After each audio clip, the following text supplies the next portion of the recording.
よろしくお願いします。よろしくお願いします。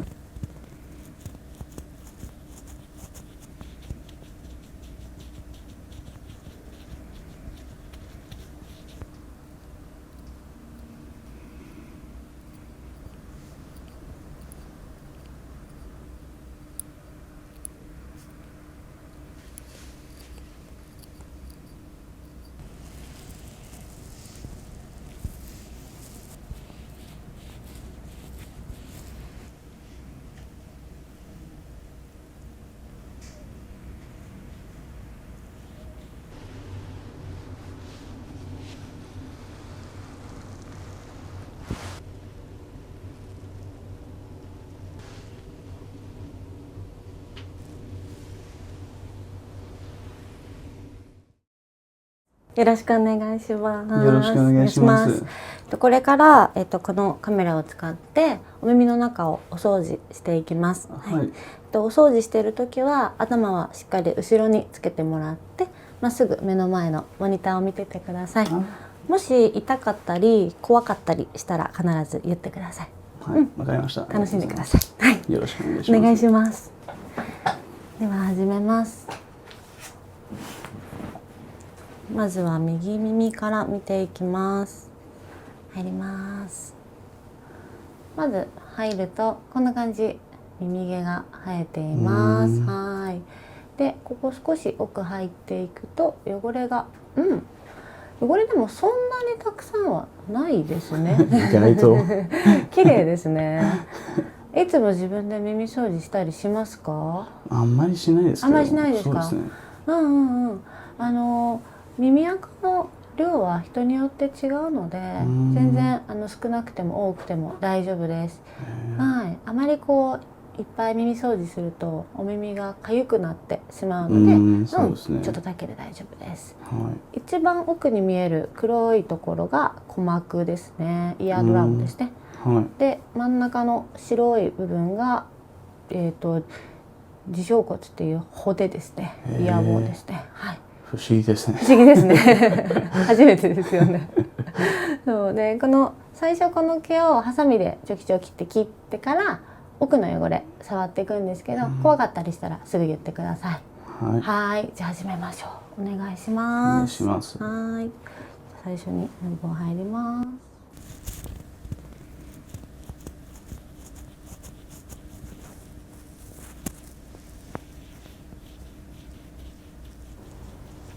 痛くないですか？痛くないです。はい。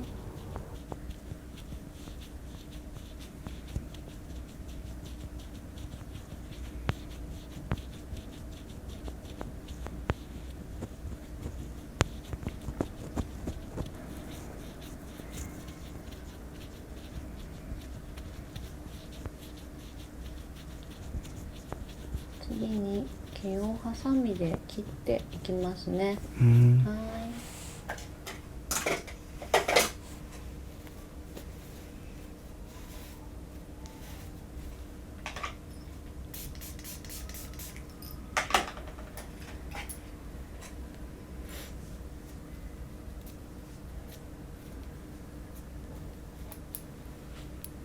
ちょっとハサミが入ります。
痛くなかったですか？あ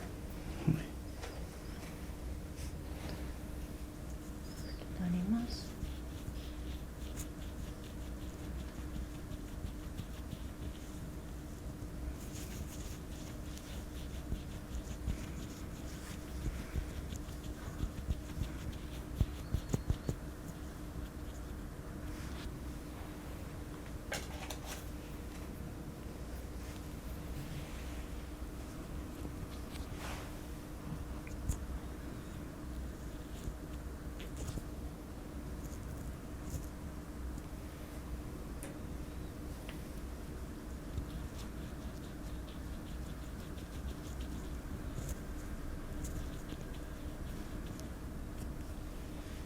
じゃあちょっと奥触っていきますね。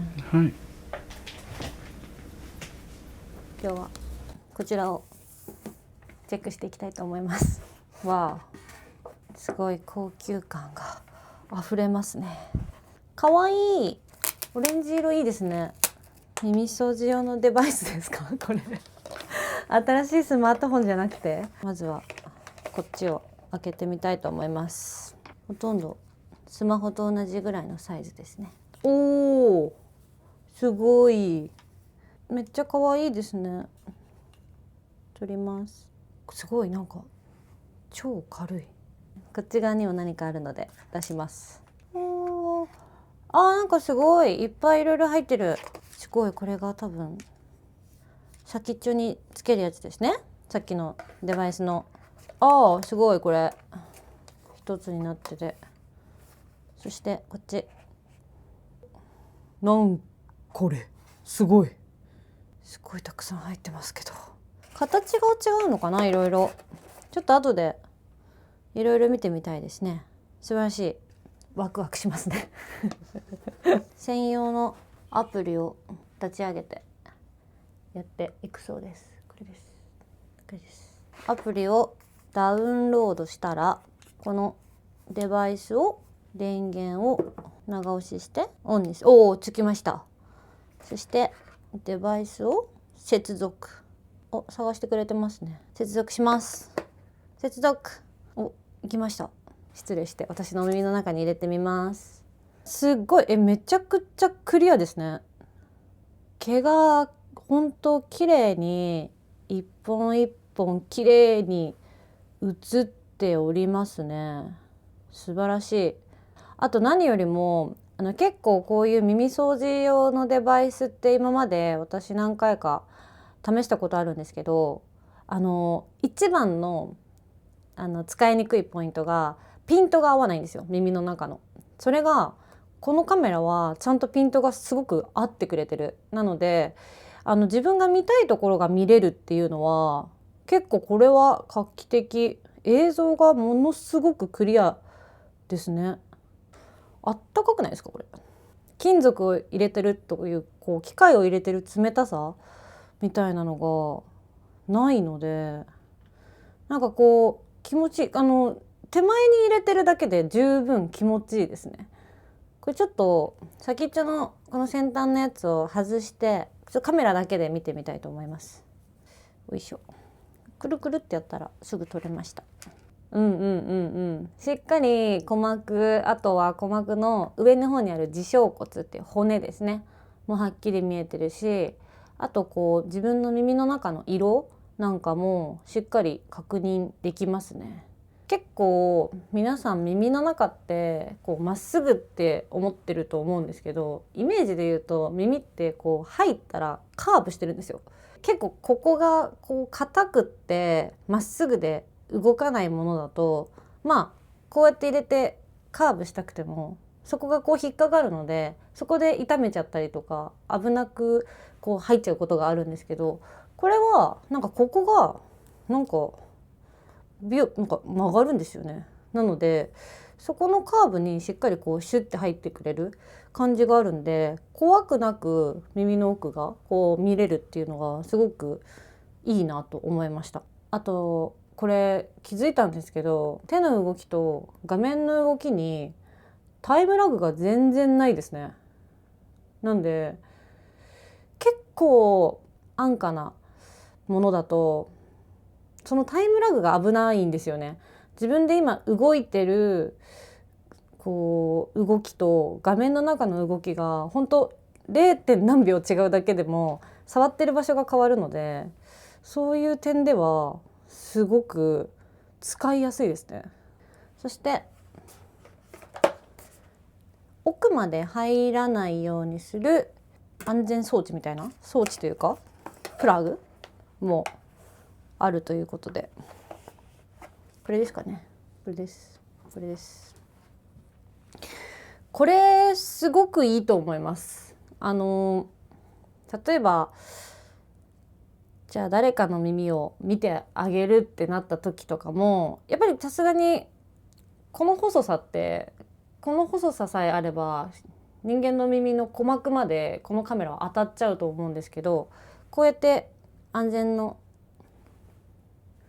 守れるプラグがあるだけで、これ多分普通に耳の中に普段皆さんが入れてるイヤホンの先っちょと同じぐらいのサイズだと思うので、これがあれば全然入れられてるこっちも怖くないし、入れてる方も安心して見れるから、これはいいんじゃないかなと思います。これすごくなんかあまりこういう風なものがついてる製品って私は知らないので、なんかとっても何ですかね、こう安全を考慮したモデルなんだなと思いますね。素晴らしい。耳の中を触る上で結構大切なことがあって、とにかく一つ目は耳の中の構造を知るっていうことだと思うんですね。で、耳の中っていうのは入り口から鼓膜まで3センチぐらいしかなくて、もう3センチってもうこれで言うともうこれぐらい入ったらもう3センチなので、とにかく奥まで細いものや硬いもの、そういう耳の中を傷つけてしまうようなものを入れないっていうのはもう大前提にあります。で、耳って耳掃除動画とかを見てる方はわかると思うんですけど、手前側は皮膚が分厚くて毛がしっかり生えていて、毛が生えてるところが終わると皮膚がすごく薄くって繊細な部分になるんですね。で、その繊細な部分の先にある膜状の黒くなってる薄い部分が鼓膜です。なので、そのできればご自身でこれを使った際もできるだけピンク色の皮膚の薄いところは触らないようにしてあげて、毛の生えてるところの汚れだけをこう除去するというのであれば、もうこれはもう十分すぎるぐらいの性能がありますので、私的にはこれはとてもすごいなという、すごい製品だなという印象です。はい。あとはやりすぎないっていうことが大事です。毎日耳掃除はすればいいというものではないので、あくまでこうご自身の耳の中のこう変化っていうか、そういうのをチェックするための一つの道具としてはもう素晴らしすぎると思いますので、そういう面ではとってもいいなと思いますね。はい、以上でございます。ありがとうございました。楽しんでもうちょっと見ます。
髪の毛じゃないですかね。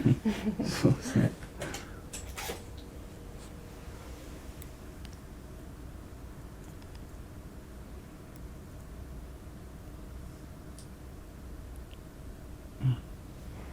これです。え髪の毛入ってました。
今痛いところとか痒いところないですか？大丈夫大です。丈夫ですか？うん。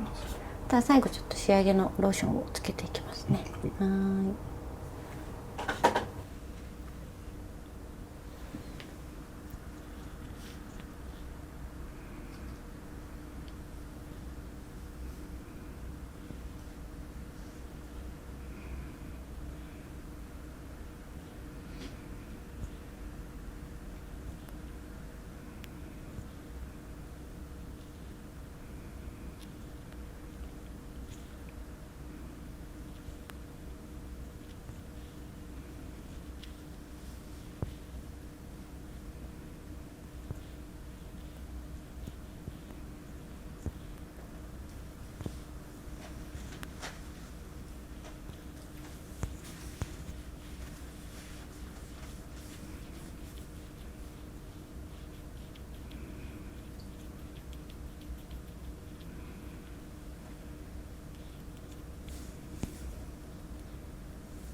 右耳終わりました。こんな感じです。すごいですね。しっかり綺麗になってめちます。ゃめちゃ綺麗になってます。はい。じゃあ左耳始めます。はい。左耳もこんな感じですね。毛が生えていて、汚れは少し奥の方にあるので同じくやっていきますね。お願いします。お願いします。はい。綿棒入ります。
ですね。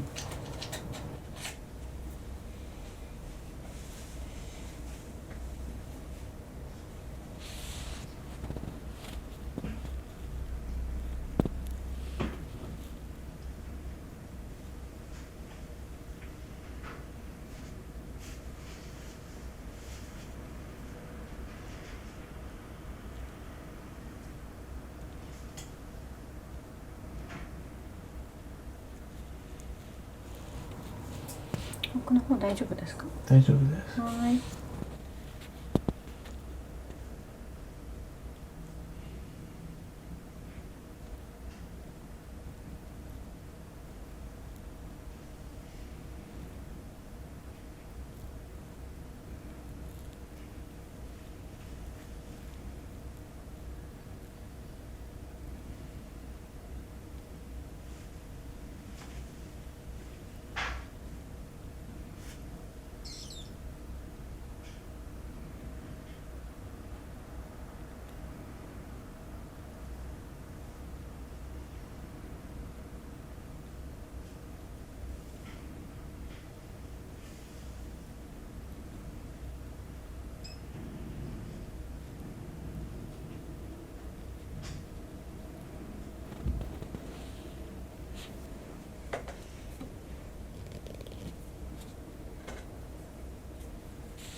今痛いとこ気持ち悪いとこないですか？全然大丈夫です。はい。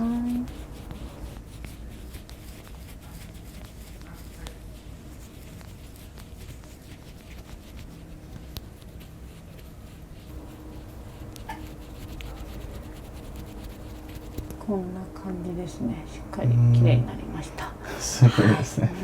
ありがとうございありがとうございま。ますす。はい。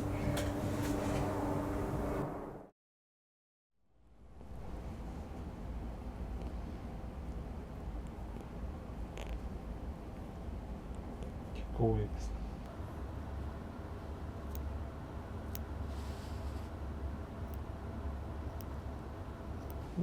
また綿棒入れます。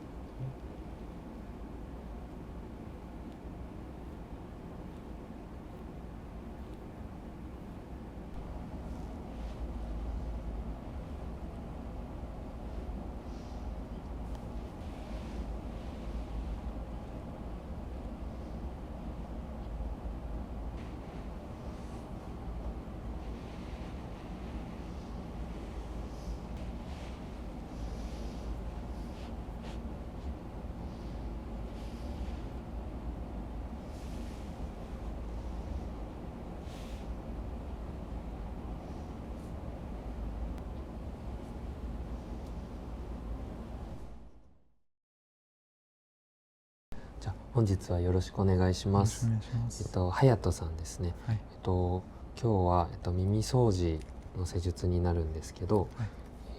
耳の中を今まで見たこととかはありますか？ご自身の。ありません。初めてですね。初めてです。わかりました。耳の中がかゆいとかは普段感じたりしますか？普段は痒くはないですね。かゆみとかはないです。ないです。わかりました。あとは耳掃除は普段自分でしますか？します。はい、やってます。やってます。どのぐらいの頻度でやったりしますか2日間で1回ぐらい。？2日に1回ぐらい。はいわかりました。その時は綿棒を使いますか？それともうんいわゆる耳かき、竹でできたやつとか。キューティップキューティップ、綿棒わかりましたですね。。綿棒ですね。OK です。じゃあそしたら、耳掃除が終わった後に耳の周りを産毛をカットしたり泡をつけて洗浄して、その後耳のマッサージとか首、肩のマッサージだったりセットになってるんですけど、普段首とか肩の凝りとか疲れは感じますか？感じますね。パソコンでよく働くので。ああ、なるほど。ちなみに首と肩だとどっちの方が辛いですか？同じぐらいですか？同じぐらいです。同じぐらいです。はい。わかりました。左右差はありますか？右と左での辛さは。あまり感じないですね。同じぐらい。同じぐらいわかりました。じゃあ目も結構疲れてますか？使ってます。はい。わかりました。あとはスマホとかもよく使うので。そうですよね。多分デスクワークとスマホだったら。そうです。そしたら頭痛、例えば疲れた時とか、首とか肩が辛い時に頭が痛くなったりとかはありますか？あります。特に運転の後ですね。頭痛が出てきます。運転の後、わかりました。結構頻度は多いですか？何日に1回とか1週間に1回とか。ずつですか？そうです。そうですね。1週間2回3回ぐらい。結構多いですね。わかりました。じゃあ1週間に2、3回って言ったら結構出てます。薬とかは飲んだりしますか？頭痛いと。そうですね。飲んでます。じゃあ週に1回以上は多分薬飲んでる感じですよね。2回か3回。毎回飲みますか？毎回ではなく時々だけですね。本当に辛い時。そうですね。本当に辛い時、あとなくならない時。ちょっと我慢しても治らない時。そうです。わかりました。じゃあ結構症状出てますね。わかりました。じゃあその辺も首の周りとかもちょっと施術をしていきますので、よろしくお願いします。よろしくお願いします。はい。では早速、左の耳から移していきます。こんな感じです。手前にありますね。で今奥をちょっと見てみると、奥の黒いのが鼓膜です。で基本的には耳垢ってほっとくと奥から手前に出てくるんで、今手前に全部こうやってあるのは、これとても自然な状態なので、これは全く問題ないです。一番自然な状態です。じゃあこれを取っていきます。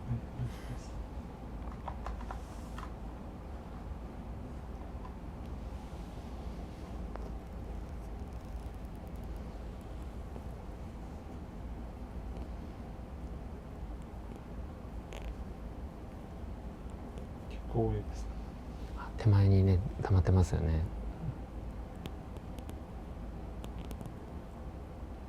こんな感じでまとめて取れます。少し耳垢が柔らかいタイプなので、まとまって取れやすいですね。でこうやって今カメラが中あんまり見えなくなっちゃったと思うんですけど、これを防ぐためにここの毛を切ります。毛を切ると中もっと見やすくなるので、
期待しなかった状態ですね。耳の中。私は。何ですか？期待しなかった、状態ですね。ああ、耳の毛をですか？そう切ったりしてなかった。いや、そのイヤーワックスですね。イヤーワックス、耳垢の量が思ってたより多かったですか？ああ、最近耳掃除は2日に1回って言ってたんですけど、多分そんなに奥はねやってないと思うので、最近は、最近もあれですか、耳掃除自分でやってましたか？耳掃除ってそんな深くやってないですね。やってないですか？よかったです。そのおかげで、耳垢をこう奥に押しちゃうので、やりすぎると、今あんまり自分でやってなかったおかげで、こう手前に出てきて溜まって、こう自然な位置に溜まってるっていう状態です。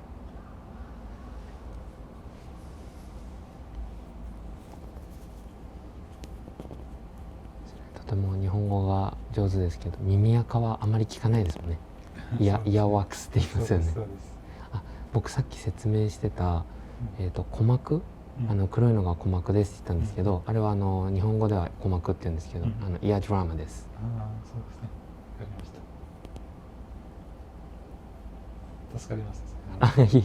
英語をつけたら説明が多分分かりやすいと思うので、そうですね。こんな感じで取ります。だから耳垢は本来は自然にどんどんこう出てくるので、古くなった皮膚でできてるんですね、耳垢っていうのは。古くなった皮膚が手前に出てきて、汗とか油をここら辺で吸います。でそうすると黄色くなります。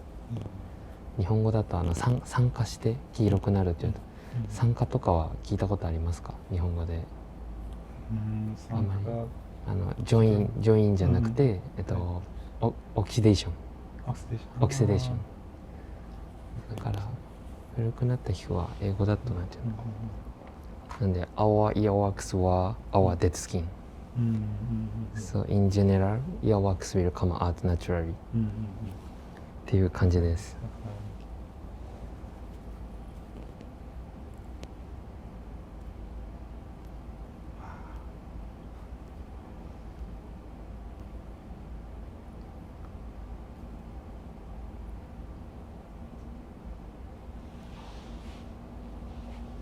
よかったです。よかった。ありがとうございます。そう言ってもらえるとね、とても嬉しいです。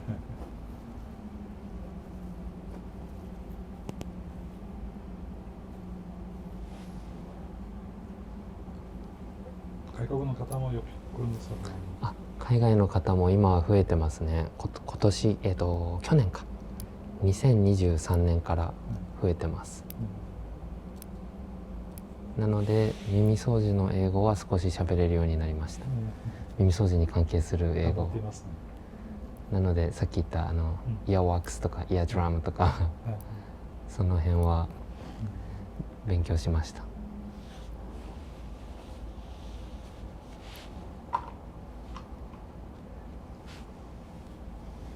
けど日常会話はまだまだですね、英語では。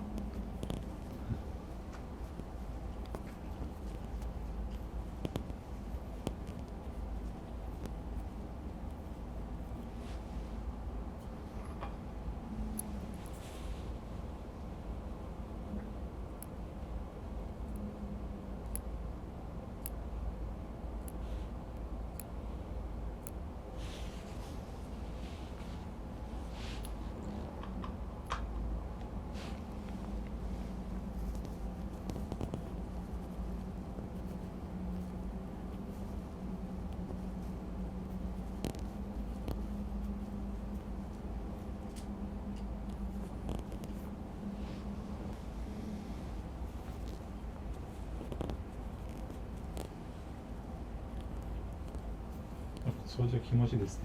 あ、そうなんです。耳掃除ってちゃんと気持ちいい理由があって、こう人間が心地よく感じる感線がここに集中してます。感線は聞いたことありますか？あんまり使わない日本語なんですよ。英語では何？英語ではpour ですね。あ、そうです。Yes, yes. Sweat and oil です。で、ここにはそれ集中してます。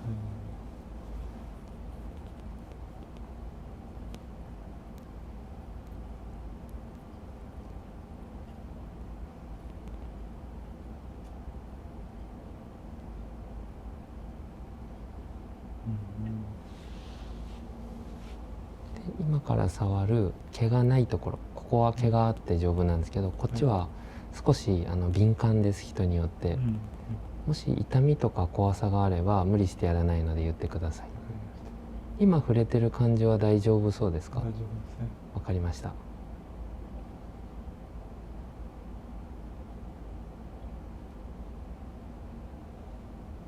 少しティングリング、英語ティングリって言いますけども。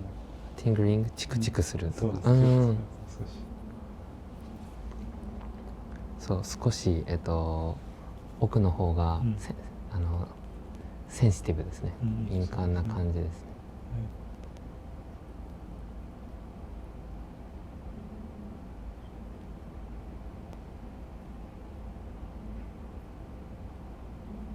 もしかして汗が出やすい人がリラックスが多いかもしれないですか？あ、そうですね。それも影響します。あとは乾燥して出てくる皮膚の量が多い人、日本語だと新陳代謝がいい人とかって言われるんですけど、ごめんなさい、英語だとなんて言うんだろうそうですねが、いっぱい出る人、たくさん出る人が、なんと子供とかは結構耳垢出やすいです。で、今言ってた汗の量が多い人、これは、耳垢の質が、柔らかくなりやすいです。いわゆるウェットタイプになりやすいです。今のようにですね。あ、そうです。ちょっとしっとりしてるじゃないですか。柔らかい感じ。これはいわゆるウェットタイプで、でもこれはもう遺伝的に決まってます。先天的なものです。ごめんなさい、言葉が難しい言葉ばっかりね聞いたことありますか？先天的は。例えば earwax and the amount of earwax were decided when we were born. So in English probably genetics. Genetics, yes. それがなので耳垢の量とか耳垢のタイプは何でしょう、食べ物とかで変わったりしないんですよ。なのでずっと一緒です。例えば髪の毛が金髪の海外の方が日本に来て10年生活して和食いっぱい食べても髪黒くならないじゃないですか。あれと同じ感じですね。なので耳垢の質はずっと同じですね。わかりました。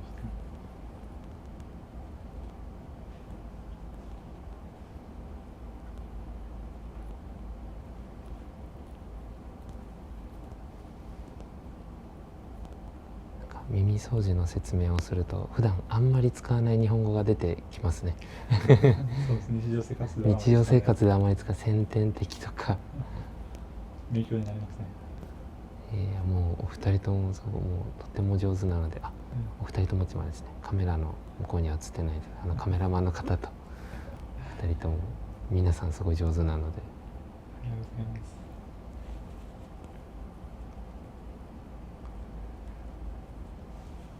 今これで耳垢の、耳垢じゃない、皮膚の薄いエリアのと、あとこの皮膚の強いところ、毛の生えてるところの境目の耳垢一通り取れました。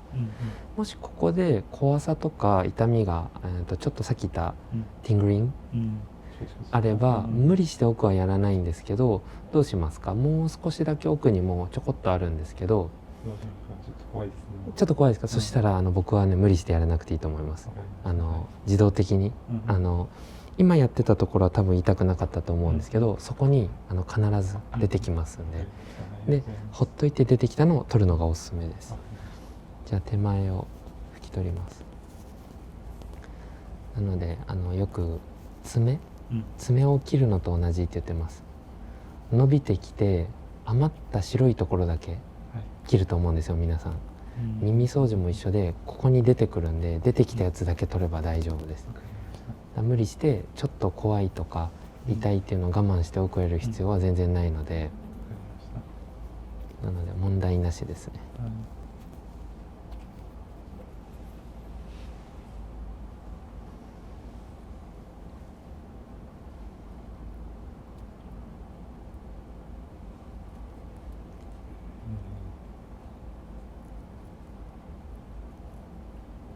乾燥してますね。外側はちょっと乾燥してますね。でもここも油が多い人は結構ね、こうやってキラキラ光ってたりします。汗とか油で。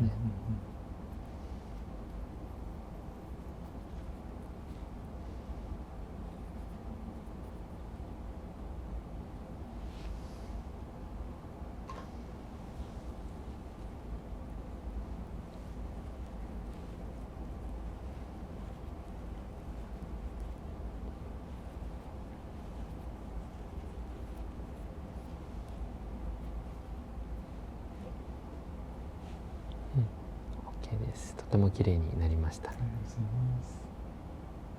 問題なしです。じゃあ今度は反対の耳をやっていきます。それでは今度右側ですね、やっていきます。ちょっとまずチェックしましょう。こっちの方が少し多いですね。でもこっちも奥が綺麗で、手前に耳垢があるという状態なんで、これバッチリです。とても自然な状態だ。こういう状態で耳掃除を受けに来ると、ほとんどの場合もう綺麗に取れます。また綿棒入れます。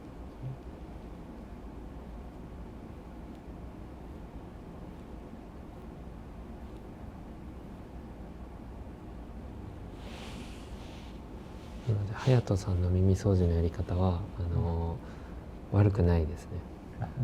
やりすぎが一番良くないので。なのでその動画のためにも多分掃除したかったと思うんですけど最近我慢してたんですか？そうですね。動画のためにも。じゃあそれもあって綺麗に出てきましたね。でも結構この耳垢って出てくるのは時間かかるんですよ。たまにお客さんで今日耳掃除をしに来るからもう3日間我慢してきましたとかっていう人いるんですけど、実は皮膚が入れ替わるのが日本人によくターンオーバーっていうんですけど、入れ替わるの28日周期なんで、1ヶ月ぐらい経つと少し溜まってくるんで、実は3日だとねほとんど変わらないんですよ。でもし隼人さんがこの耳掃除を我慢してきた期間がもし結構短かったら、その前から我慢してる前から溜まってた耳垢って可能性が高いです。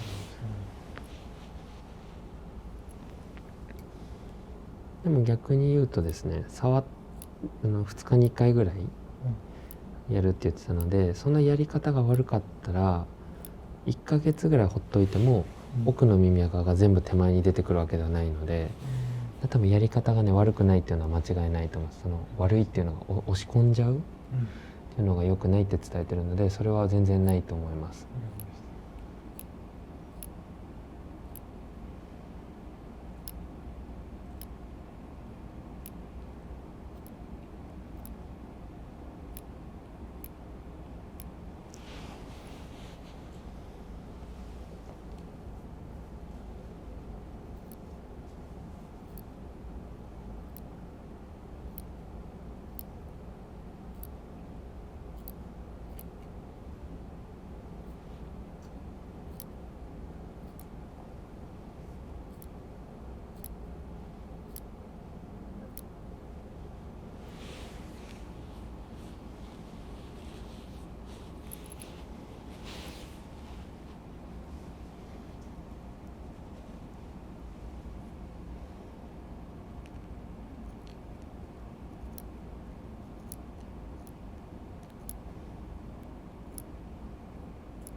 一日何人ぐらい行きますか、その掃除に。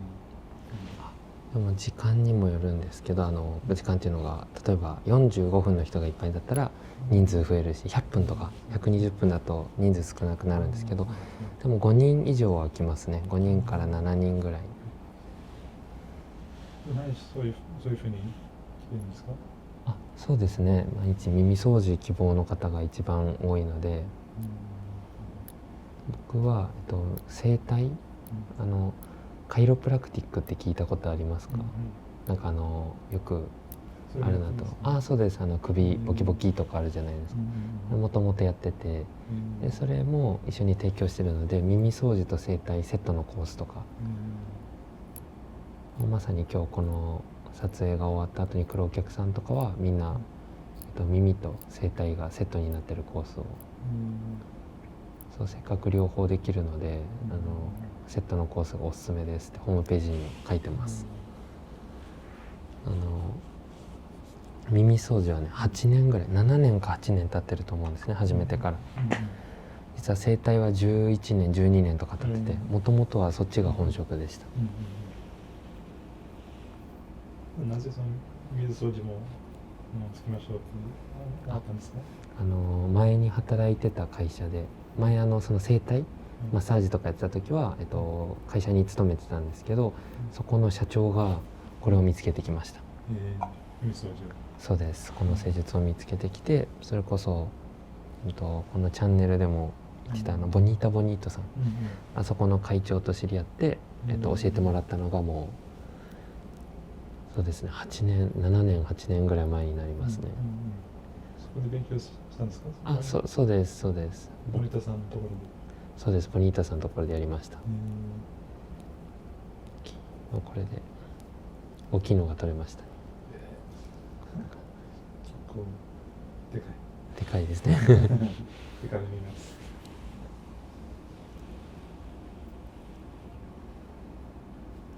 僕は今29歳なんですけど、だからボニータさんに初めて行った時は多分21とか22歳ぐらいの頃でしたね。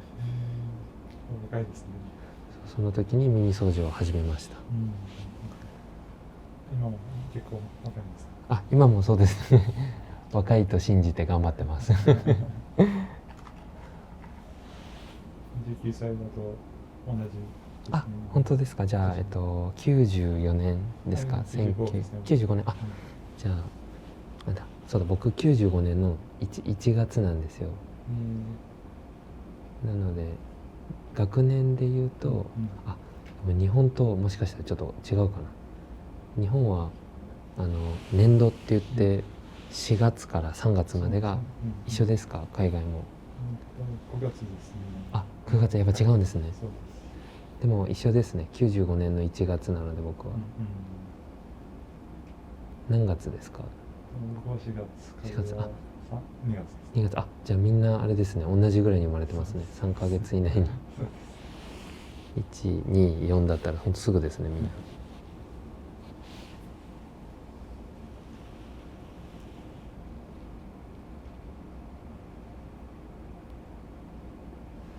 どうですか？右の耳も痛みとか怖さはないですか？こうやって触られて。大丈夫ですか？可能な限り弱く触ってます。でこれ弱くやるのはただ痛いとか怖さを防ぐっていうだけじゃなくて、耳垢を取る上でも結構メリットが大きいです。強くやると下の皮膚が剥がれてきちゃうんですよ。剥がれるって言ってもその血が出るとかじゃないんですけど、赤すりとか聞いたことあります？日本韓国とかがあれなのかな、メインというか、体の古くなった皮膚をこすって落とすサービスがお風呂とか行くとあるんですけど、それみたいにそれが悪いってわけじゃないんですけど、それのちょっと強いバージョン、強くやっちゃう。例えばよく動画で説明するのがここって映ってますかね。これがこの緑のタオルが皮膚だとしたら、こうやって古くなったのが入れ替わります。で剥がれるじゃないですか。でこれがさっき言った汗とか油吸って黄色くなるんで、今ちょうど色が違うので、黄色い耳垢と皮膚だとしたら乗っかってるだけなんで、ここがつながってないんですよ。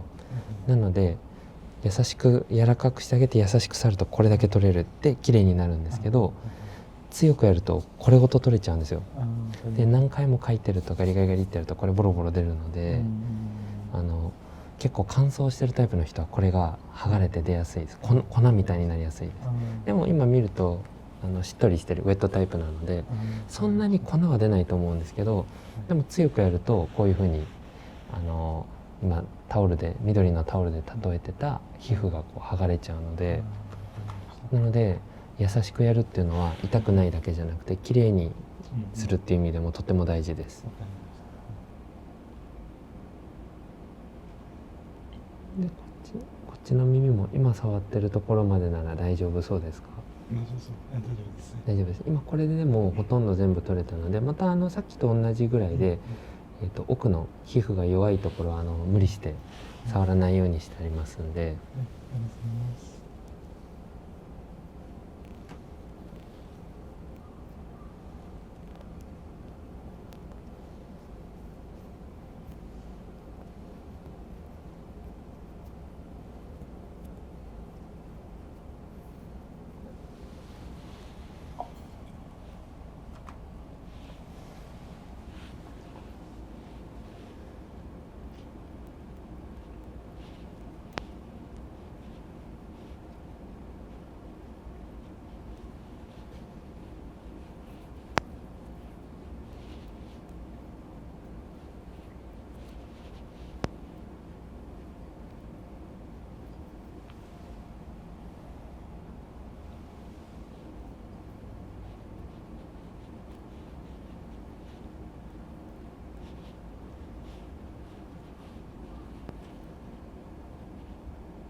綺麗になりました。OK です。だいぶ綺麗になりましたね。ではカウンセリングから始めさせていただきます。あとお耳掃除の説明ですね。お耳の構造が横から見るとこういう風になっていて、で入り口からずっと入ってくると突き当たりに鼓膜があります。で入り口から鼓膜までの長さが成人されている方で約3センチと言われていて、意外とねここの距離が短いので、普段お手入れはしますか？お耳の。はい、します。そういうお手入れがどこまで入ってるかっていうのも後で前のモニターで見ていきます。はい。でこれが耳の中の写真で、入り口は皮膚が丈夫なんですが、奥に行くと毛細血管が透けるぐらい皮膚が薄いところなので、写真のようにちょっとねピンク色に見える部分です。で今日ここも慎重にお手入れしていくんですが、万が一痛みを感じてしまったり、あと咳やくしゃみが出そうな時は我慢しないで教えてください。はい。でこの一番奥の灰色の丸いのが鼓膜です。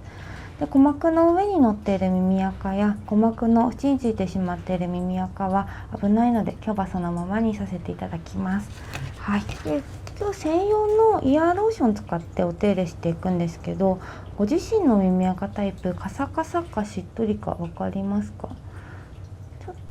多分ちょっとなんだろう、乾燥してない方です、ね。柔らかい耳垢ですね。かしこまりました。耳垢自体が油汚れで、その油の含まれている量が少し多いと柔らかい耳垢になりますね。はい。でこういう方でも油分をしっかり浮かせながらきれいにしていきます。はい。あとお耳の入り口ですね。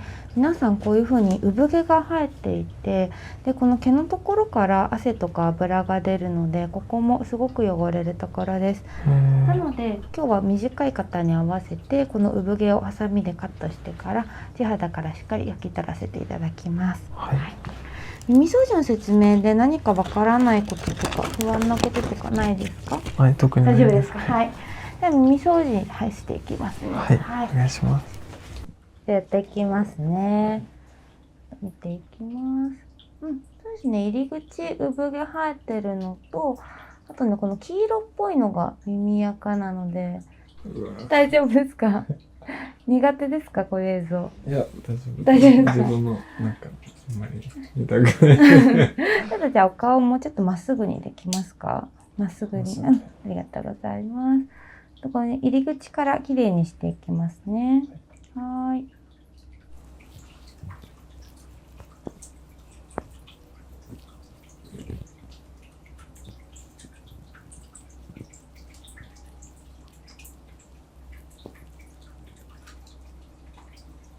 こんな感じで。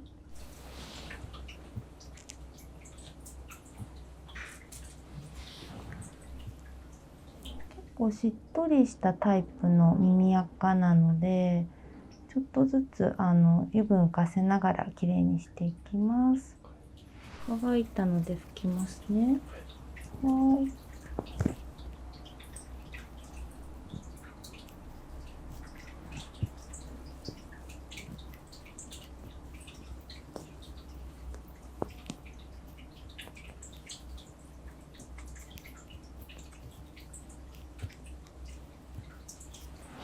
では産毛のカットしていきます。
サミ怖くないですか？ちょっとこちょっと怖いですよね。一応刃先がお肌に当たらないようにはなってるので、はい。音が怖いですか？はい、音っていうかなんかあの絵を見ると怖い。あ、映像ですね。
では拭き取っていきますね。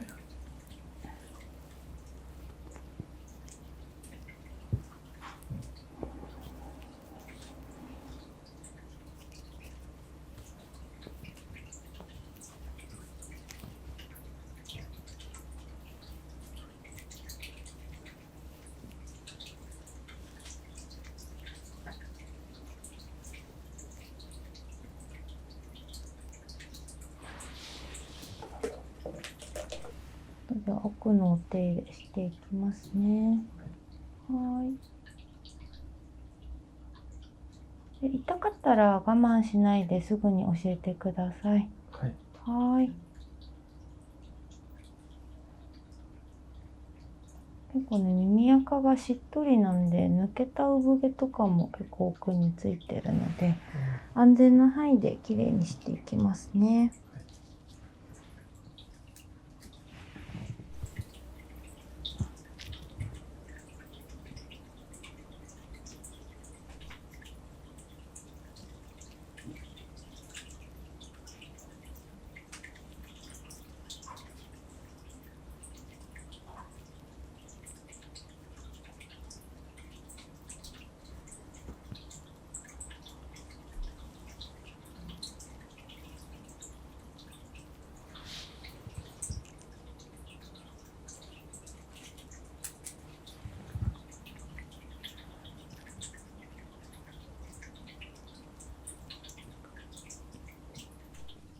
ちょっとあ、痛かっちょっと痛いです。ごめんなさい。この辺どうですか？大丈夫ですた。か？ああ、ちょっとだけちょっそと、こがなんかそこも痛いですね。感じあ、わかりました。あと今、少し痛かったところに細かい産毛ついてるんですけど、あんまりこすりすぎちゃうとお肌痛めちゃうので、入り口の耳垢固まってるところだけにしますね。はい。で、奥のこうついちゃってる産毛とかは、触らなければ入り口側まで勝手に出てきてくれるので大丈夫です。ここ痛くないですか？はい。はい。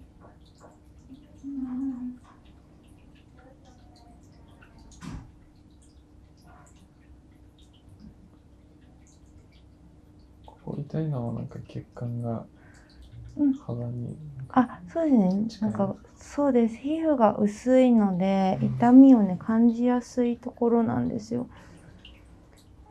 で、しっとりした耳垢の人の方が痛み感じやすいので、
のあたり痛くないですか？はい。はーい。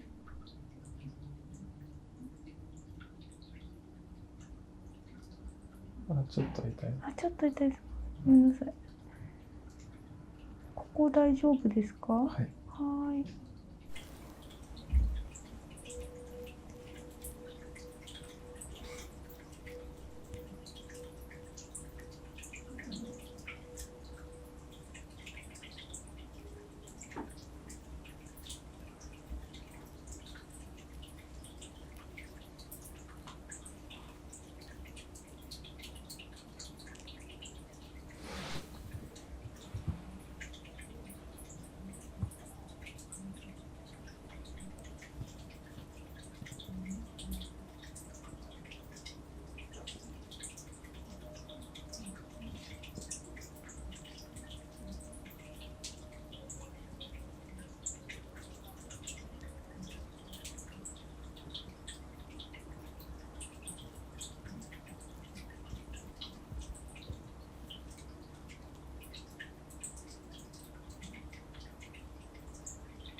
この毛がはい。あるからこそ汚れが中まで入っていかないですかね。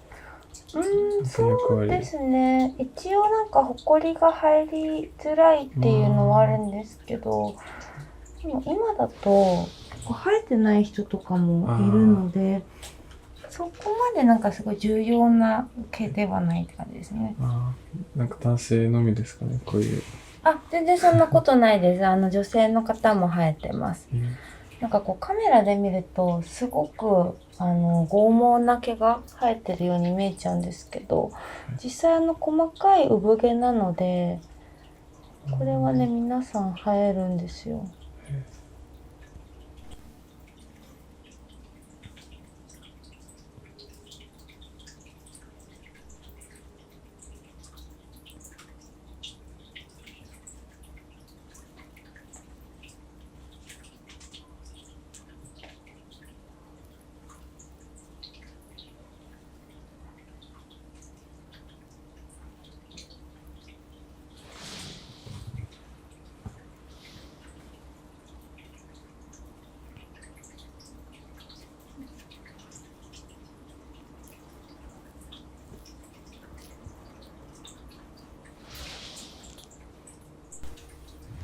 まだ産毛は残っちゃってるんですけど、耳垢は取れました。今かゆみとか不快感ないですか？はい。はい。ちょっと仕上げつけちゃいますね。仕上げにスースーするイヤーローションつけていきます。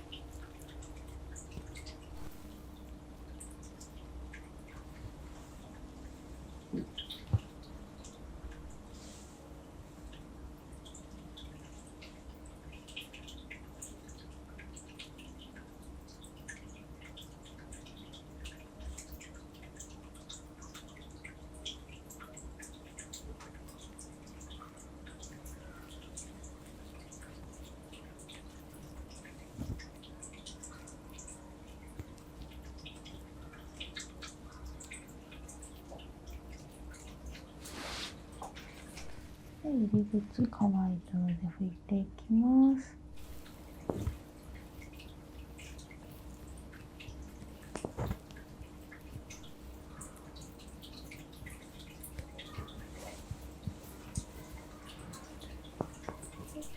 お疲れ様でした。はーい。これでよくはい聞くようになるんですあ、ね。聞こえるようになったと思います。あとね、細かい産毛奥にね、少し残ってしまってるんですけど、お肌が痛いということはね、今日はそのままにしますね。はい。お疲れ様でした。取れたの見ますか？こんな感じです。へえ。なんかすごい、産毛と耳垢がね、一体化してるような感じです。すごいはい。毛が取ってたそうように思ったんですけど。そうなんです。だからね、この一本一本、この細いのが毛なんですよ。あーこの細かくついてるのが。で左耳もやっていきますね。はい。こっちも入り口側に結構耳垢出てきてくれてますね。最初産毛生えてるところ拭きますね。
では産毛のカットしていきますね。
で拭き取っていきますね。うん、こっちの方が結構汚れてます。うん、なんか右より量多い感じしますね。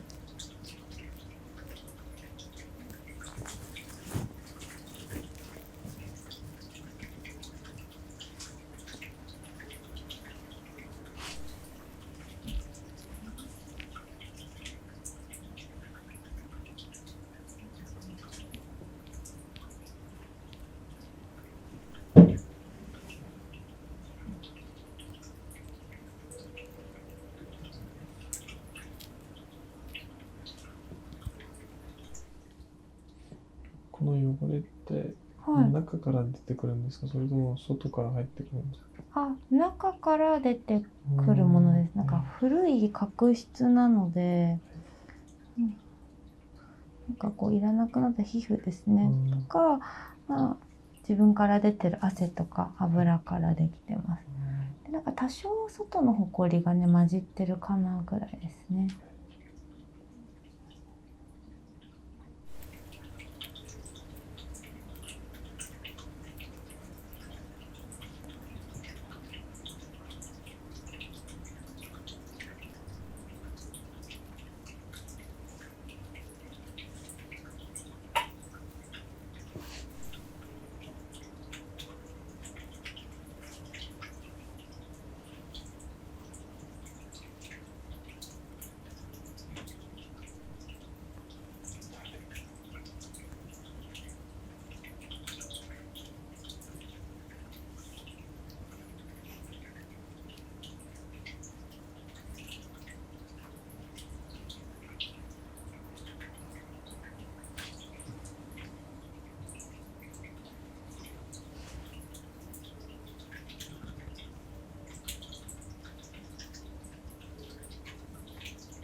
耳大丈夫ですか？ははい。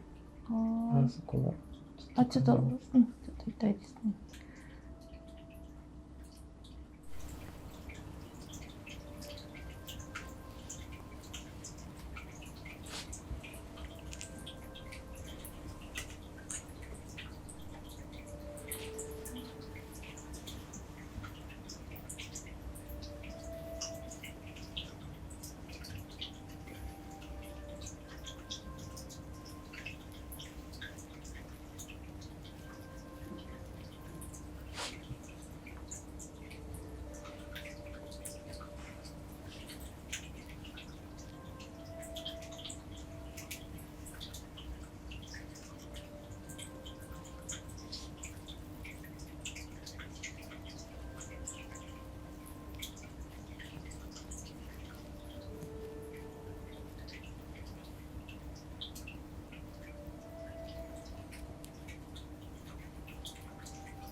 奥かゆみとか不快感ないですか？はい。ではこちらも仕上げつけていきますね。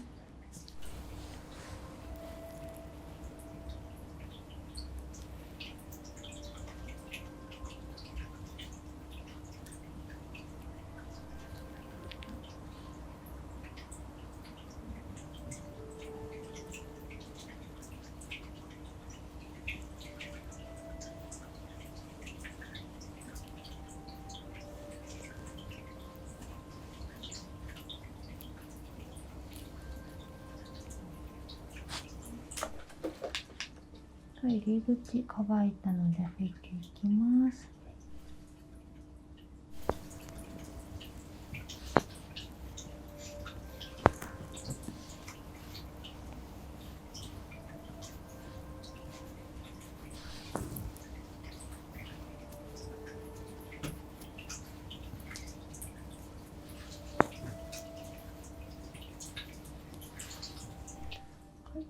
お疲れ様でした。こっちも奥少し残ってるんですけど、あれは危ないのでそのままにしますね。はい、お疲れ様でした。両耳で結構取れました。こんな感じです。はい。お疲れ様でした。よろしくお願いします。ちょっと綿棒入りますね。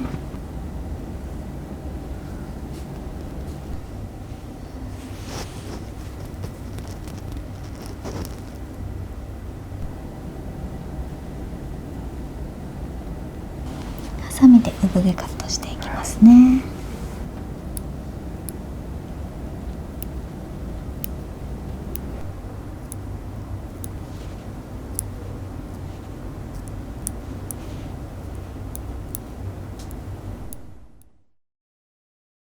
よろしくお願いします。よろしくお願いします。今日耳掃除は初めてですか？初めてです。はい、ありがとうございます。本日は目の前の画面に耳の中を映しながらお掃除させていただきます。簡単に説明させていただきますね。はい、お願いします。はい、カメラを入れるとこのように映ります。はい、突き当たりに鼓膜があって、入り口付近は産毛が生えています。わかりました。で、こう入り口から鼓膜までは約3センチ。うん、はい。で、入り口の毛の生えてるエリアを超えるとデリケートなエリアになります。はい、で、傷つけないようにローションをつけて耳垢を浮かせながら取っていきますね。はい、お願いします。もし痛かったりとか咳とかくしゃみが出やすくなるので、その時は教えてください。はい、はい。今日使っていくローションのご説明です。簡単に言うと美容液とかうん、化粧水みたいな成分です。はい。耳垢は油汚れなので、油汚れをしっかり浮かせて、で、うん、地肌から浮かせてからこう取っていくやり方です。わかりまはいした。傷つけないようにやっていくので、はい、安心してくださいね。はい、こういう風にカサカサ、油が少ないとこういう風に映ります。はい、油が多いと少しこういう感じでしっとりした質感になります。はい、で、どちらも先ほどのローションで綺麗になりますので、わはい、かりました。ご安心ください。はい、次にですね、入り口には毛が生えています。はい、で、たくさん生えている方もいれば、そんなに生えてない方もいます。うん、で、そんなに生えてない方も虫が入ってきたりとかはい鳥が入ってくることは基本的にはあまりありません。わかりました。ちょっと生えてるとどうしても毛と毛の間に汚れが溜まって痒くなったりとか、はい、はい、あと汚れがたくさんこう中の方から出てくるのを邪魔してしまったりするので、はい、少ない方に合わせてカットしていきます。わかりました。だいたい1ヶ月ぐらいで元に戻るので、はい、心配しないでください。わかりました。はい。で、ここまでで何かご不安な点とかありますか？ないです。大丈夫です。大丈夫です。途中で何かあったら言ってくださはいい、ね。はい。ではこの後お耳掃除させていただきます。お願いします。よろしくお願いします。ちょっと綿棒入りますね。いっぱい溜まってますね。ローションつけていきます。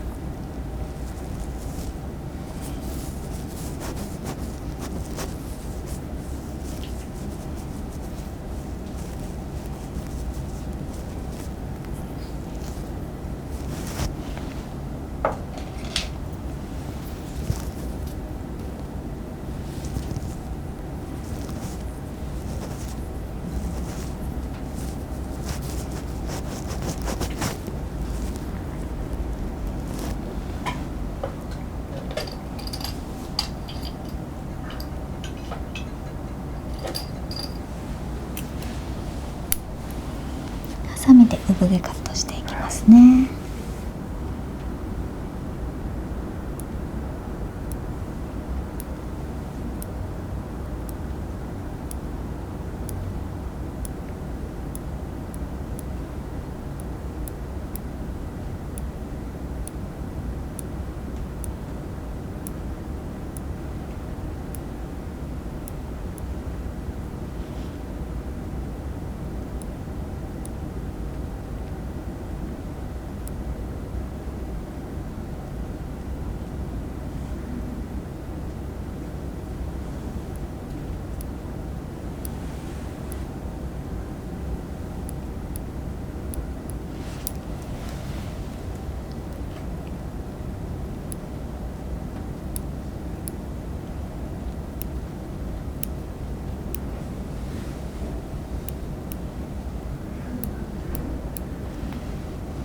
感じの毛です。はい。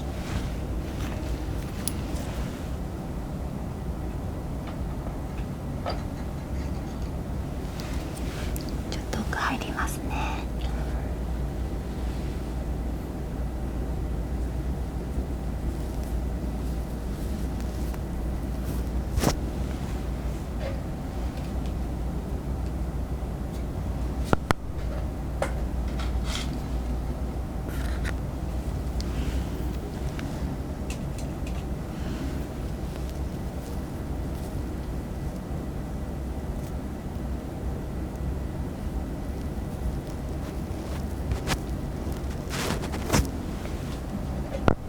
痛くないですか？はい、ありがとうございます。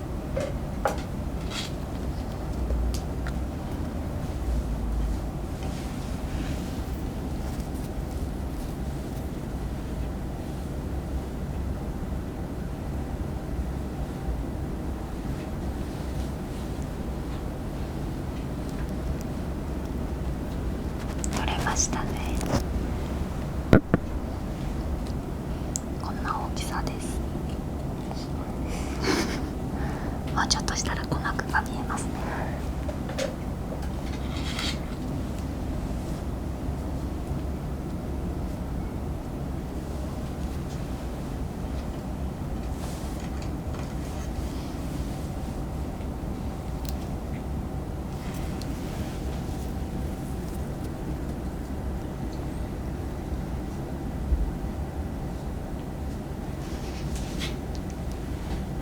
大丈夫ですか？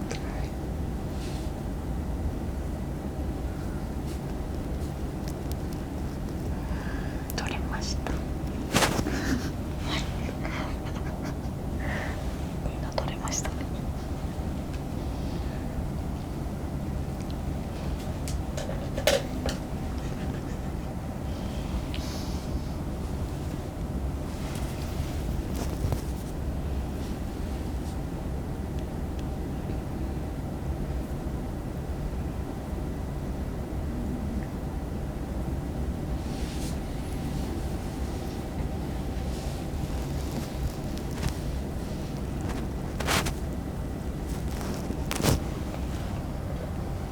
大丈夫ですか？はい。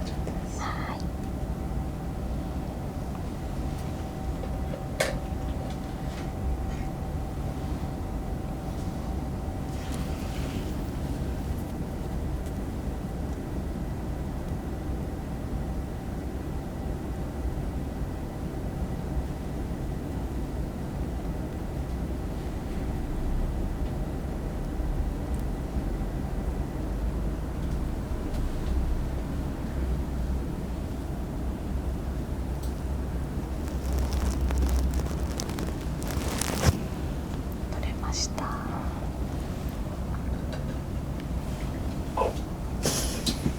はい、どうぞ。スタートです。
痛くないですか？はい、ありがとうございます。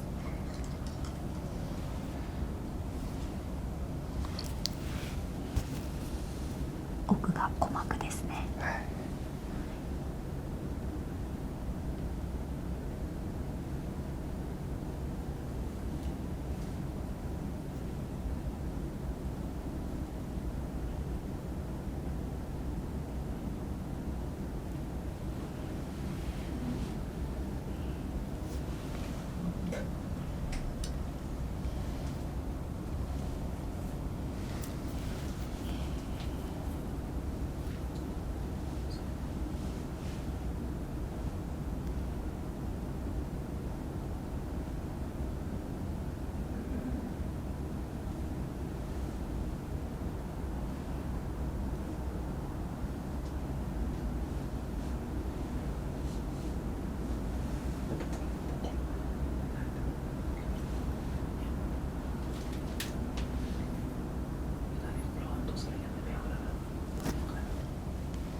疲れ様でした。よろしくお願いします。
大丈夫ですか？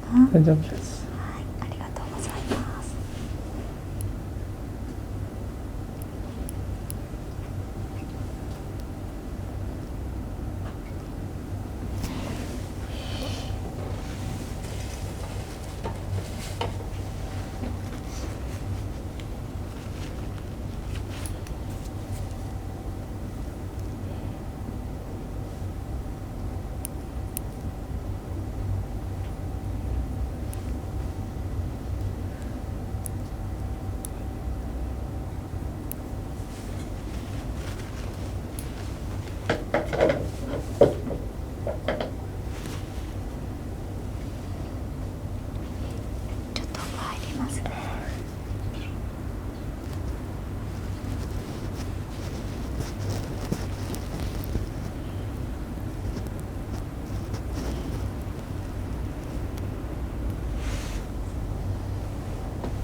回ハサミ入りますね。はい。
痛くないですか？ありがとうございます。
こ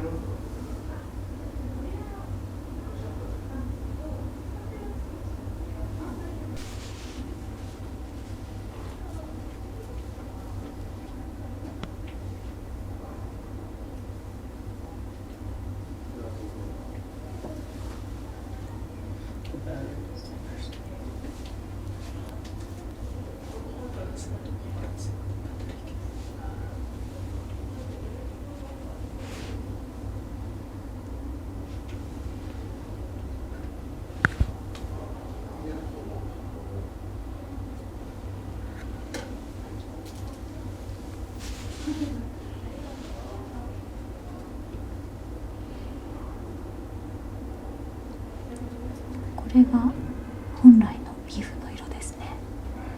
こうやって血管が透けて見えるぐらい皮膚が薄いところなので、痛く感じたりとか、あとはこう自分でやると傷をつけちゃうので、しっかりふやかしながら取っていきます。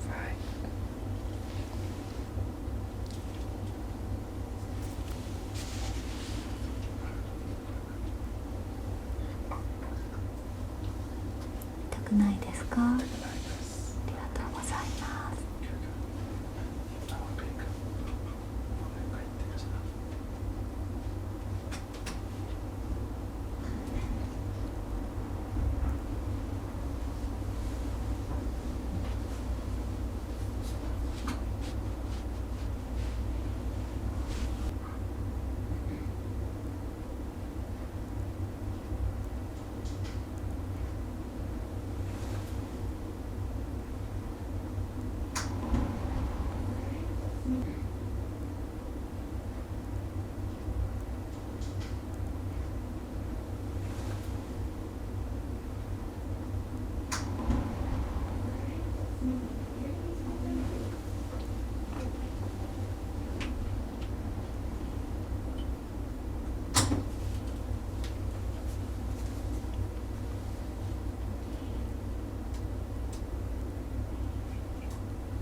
少しあるんですけど、鼓膜に近くて危ないのでこれで終わりにしますね。あれは2ヶ月ぐらいかけて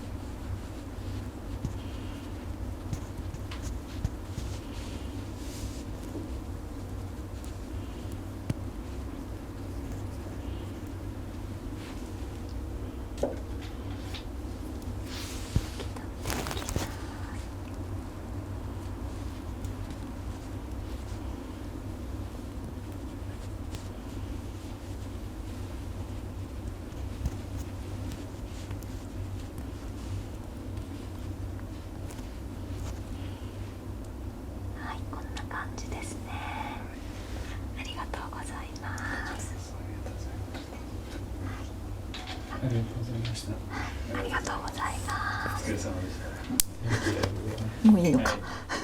普通に喋っていいのか。一番奥に見えるのが鼓膜になります。結構お耳掃除はされますか2週間に1回かな。あ、2週間に1回ぐらい。お耳の毛のカットされるのは初めてですか？はい、初めてです。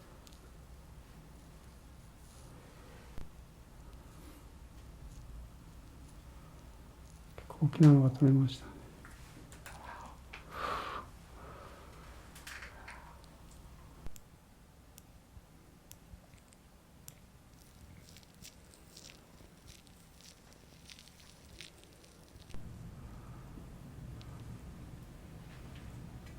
結構大きいのが取れました。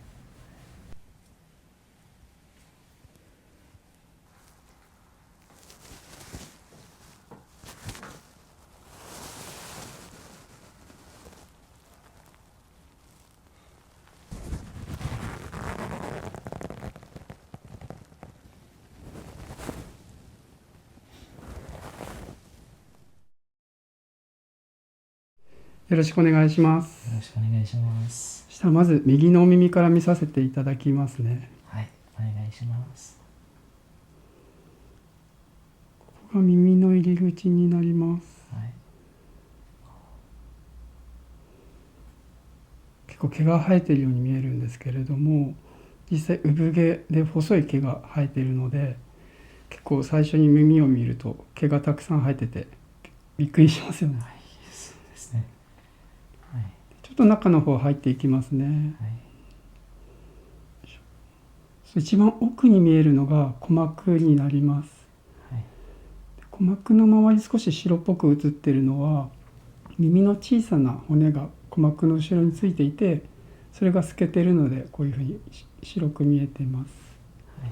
はい、結構手前の方にしっかりと耳垢こう出てきてくれているので、奥の方はすごく綺麗な状態ですね。最初この耳の毛の周りについている耳垢を落としてから耳の毛のカットをさせていただきます。はい。最近のかゆみってかゆみが多くて、毎日なんか心配してるんですけど。結構お耳掃除はされますか？2週間に1回かな。あ、2週間に1回ぐらい。ちょっと綿棒使って掃除してますけど。おそらく今こうやって見させていただいた時にしっかりと手前の方に耳垢が出てきているので、はい。そんなに奥の方は触ってないかなとは思うんですね。はい。で最近暑かったり寒かったり少しこう気温の変化とかも大きいので、はい、そういうので痒くなったりすることもありますね。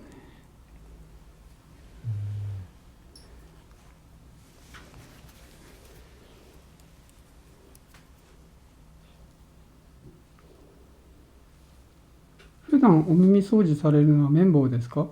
はい、綿棒です。耳かきは使わないですか？使わないです。そしたら毛のカットさせていただきますね。はい。お願いします。最初ちょっとトリマーを使ってお耳の入り口の毛を細かい毛をカットさせていただくので、ちょっと音が嫌だったら教えてくださいね。わかりました。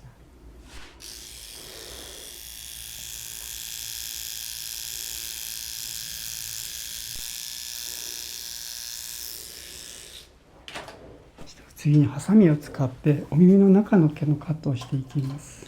お願いします。ちょっと刃先がどうしても映ってしまうので見ていて怖かったりとか、はい。ちょっと嫌な感じがしたら教えてください。はい、お願いします。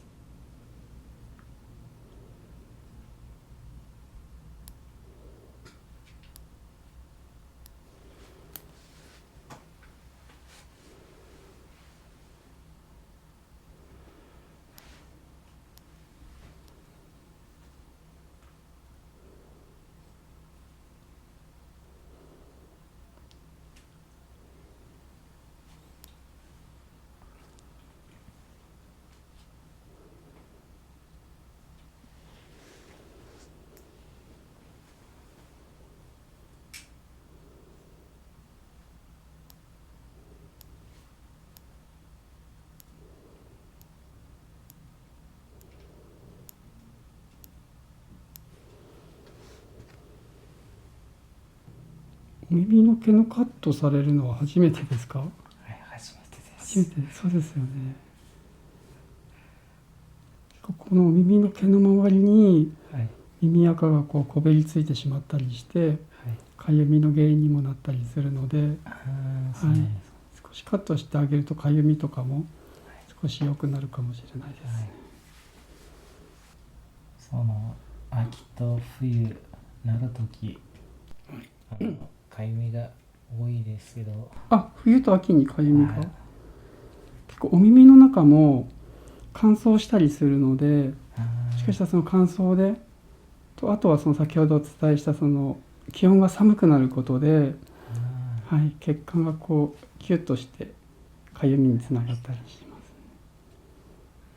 す。夏とかはかゆみそんなにないですか？ないです。結構夏の耳の中って汗をかいたりしてるので、そうそう、結構こうイヤホンつけたりするとかゆいなっていう方多いんですけど、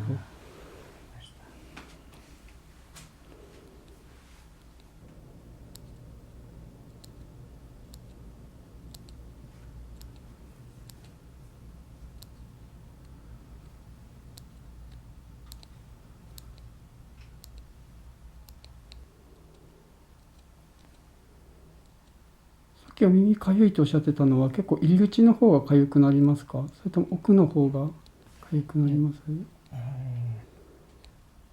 奥の方です奥のね。はい、奥の方です。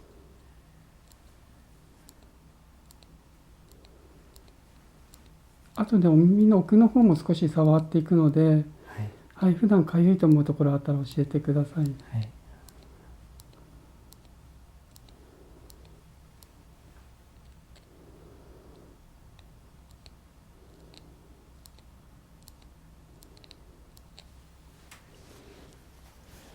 一度切った長い毛を綿棒を使って取り除いていきますね。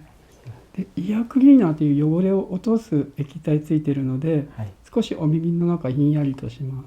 わかりました。あー、今触ってるところはかゆいが、あ、ここかゆいですか？そうね。ここまだまだお耳の入り口ですね。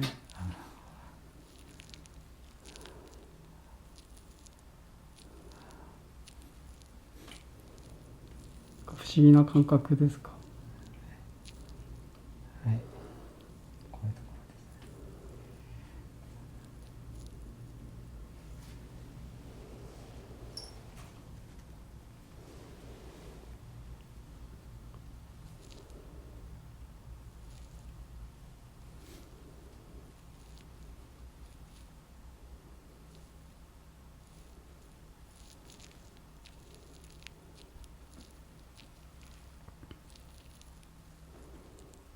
そしたら入り口少し乾かしていきます。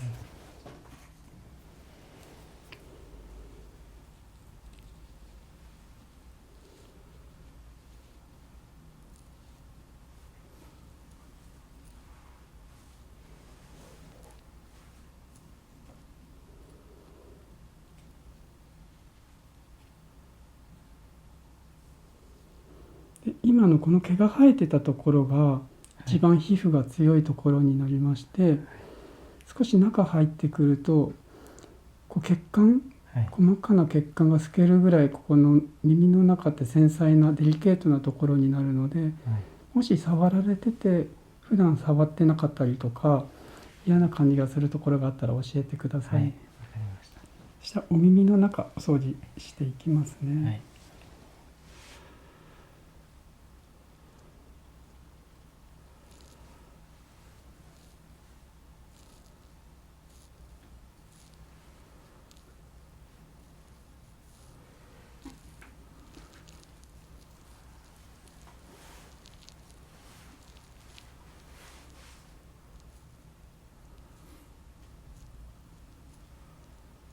大きなのが取れました。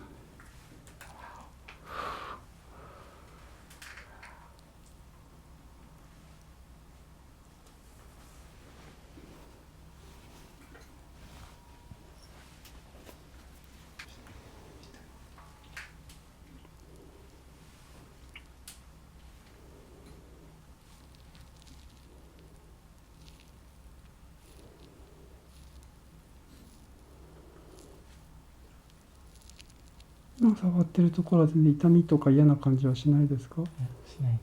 わかりました。気持ちいいです。気持ちいい。ありがとうございます。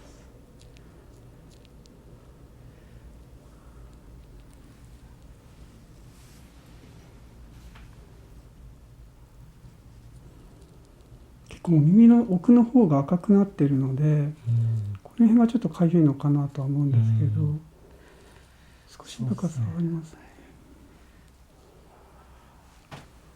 この辺も触ってても嫌な感じはないですか？少しかゆい感じがします。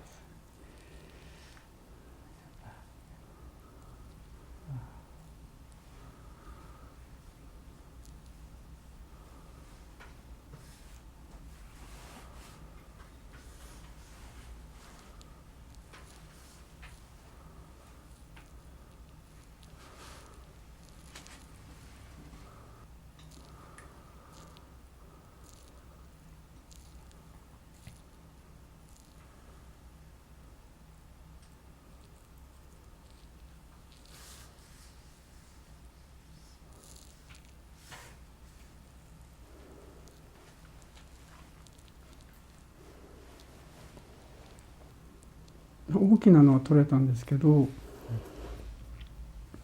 耳の、ここの画面でいうと下の方に少しこべりついた耳垢がついてますね。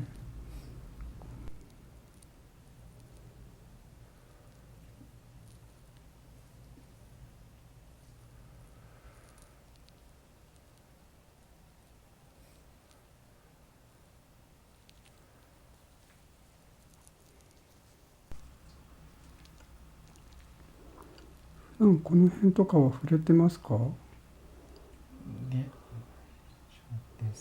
触ってます？はい。ここ赤くはなってるんですけど、痒かったりしますか？少しだけ。少しだけ。はい。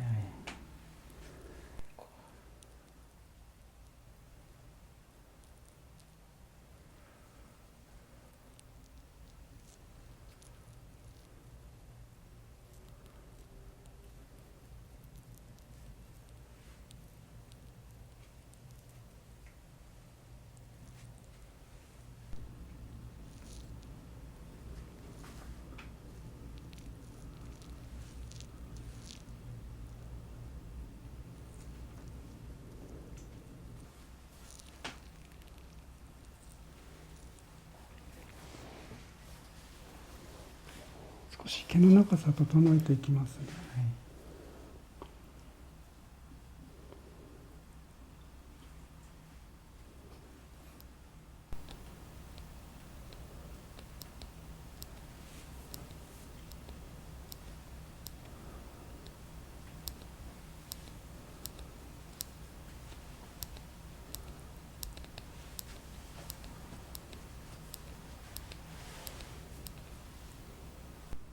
耳の中で痒いところとかないですか？大丈夫ですか？はい。じゃあ最後少しお耳の入り口乾かして、お耳の外側お掃除していきますね。はい。お願いします。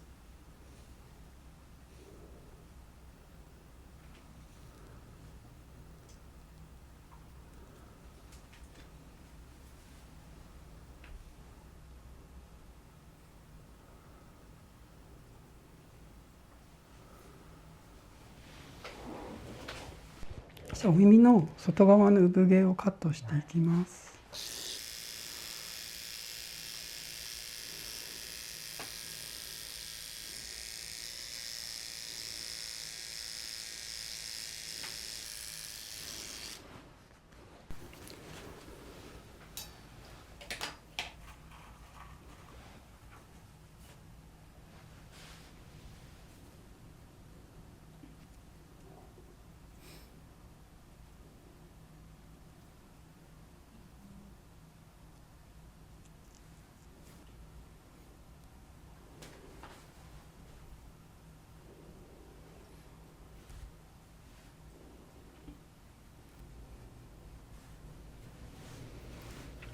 そしたら反対側のお耳見させていただきます。左のお耳見させていただきますね。はい、お願いします。ちらは左耳ですね。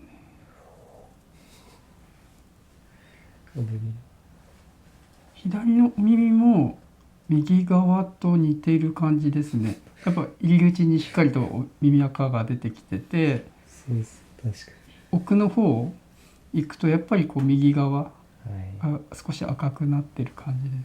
そうですね。左耳も結構かゆいはい。今こうやって見させていただくと、下の方が少しこう乾燥してる、カサカサしてるの分かりますか？はいはい。これが耳垢とかをこう入り口に出てきたのをこう少し濡れてる状態で綿棒で押し込んでしまうと、こうやって薄く伸びて、はい、これがこう汗をかいたりとか少しふやけてきたりするとかゆみになったりしますね。この辺も汚れ浮かせながら落としていきますので、はい、お願いしまたます。右耳と同じようにきれいにさせていただきますね。はい。お願いします。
そしたらお耳の毛のカットをさせていただきます。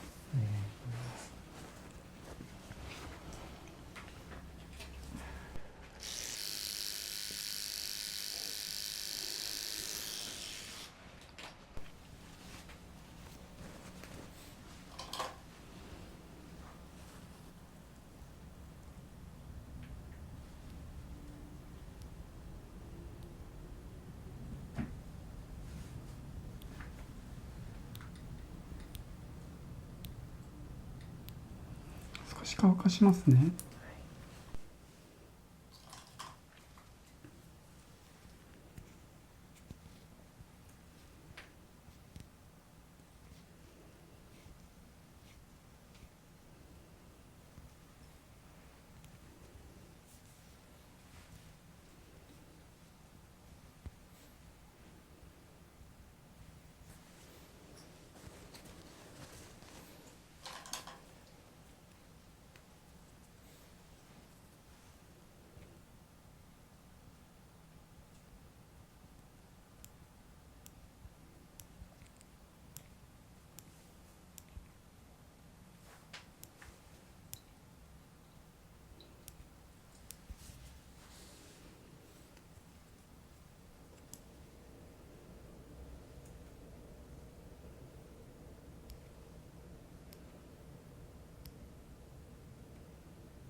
茶毛を少し取り除いていきますね。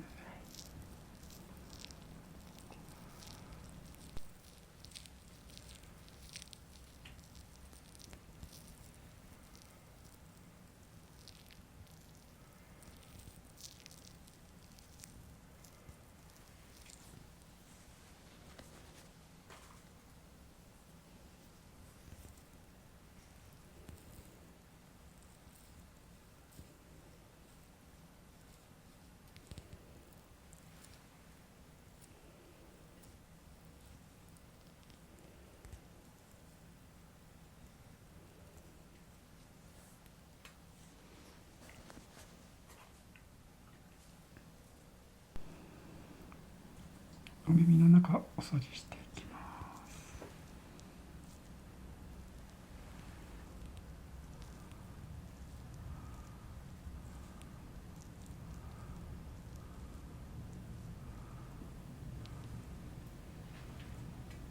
結構大きいのが取れました。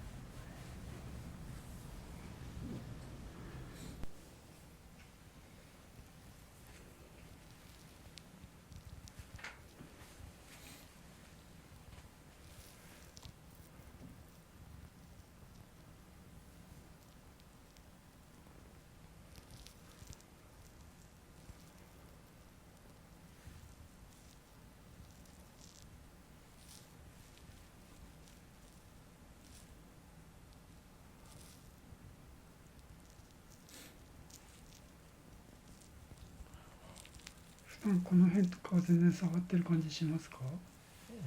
いや、気持ちいいですね。気持ちいい。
したら耳の中見ていきますね。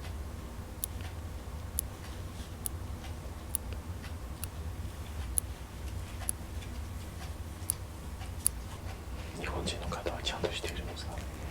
ちゃんとしてるわけでもないですかね。そうですか。やっぱりでかいしっかりふやかしたので、こういう外国の方よく来るんですか？そうですね、東京の方ではやっぱり観光されるついでに予約されて来られる方多いですね。ああ、汚いさっきよりちょっと塊がや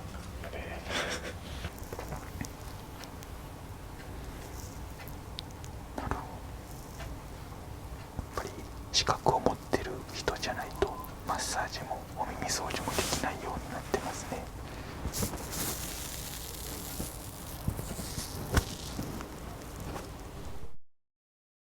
そしたら耳の中見ていきますね。お願いします。こんな感じ。この今ちょっとペタッとしてるのが耳やか、イヤワックスですね。はい。でちょっと奥にこの上側の部分、こういうところにしっかりこびりついてる感じですね。はい。で奥で光ってるところ、ちょっとグレーになってるところ、あれが鼓膜、はい。イヤードラムになってますね。しっかり溜まってますね。じゃあちょっと施術していきますね。お願いします。始めていきますね。お願いします。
かしていきますね。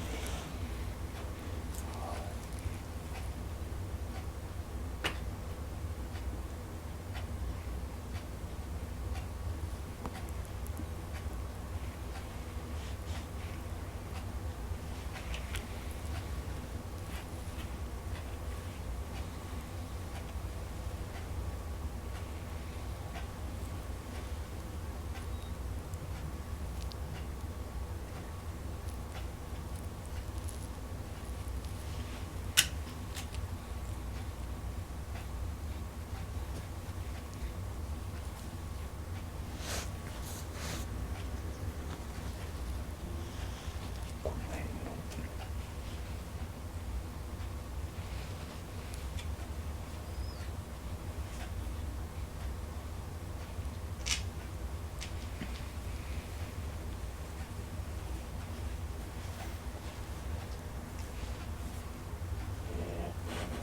かなりやっぱりべちゃっとした耳垢なので汚いですね。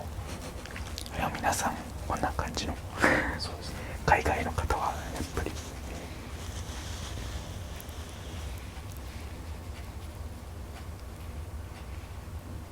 日本人の方はちゃんとしているんですか？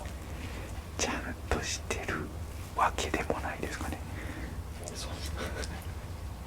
やっぱりでかい。しっかりふやかしたのでこういう見ますか？こんなすごい痛くはないですか？大丈夫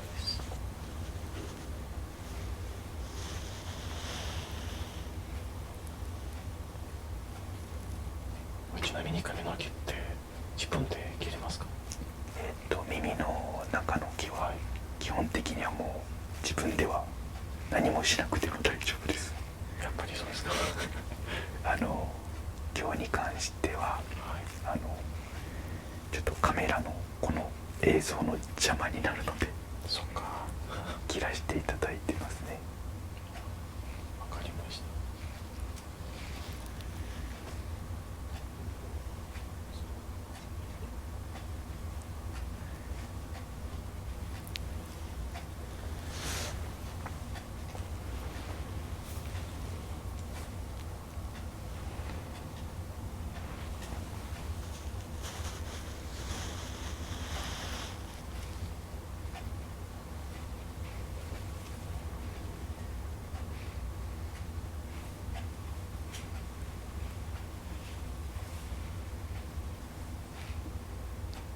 外国の方よく来るんですか？そうですね。東京の方ではやっぱり観光されるついでに予約されて来られる方多いですね。やっぱりあんまりこう文化がないというのをよく聞くので珍しくて予約してくださってますね。あ、そうだよね。ちょっとアジア特有の文化というか、なかなかここまでするのは日本人ぐらいとはよく言われますね。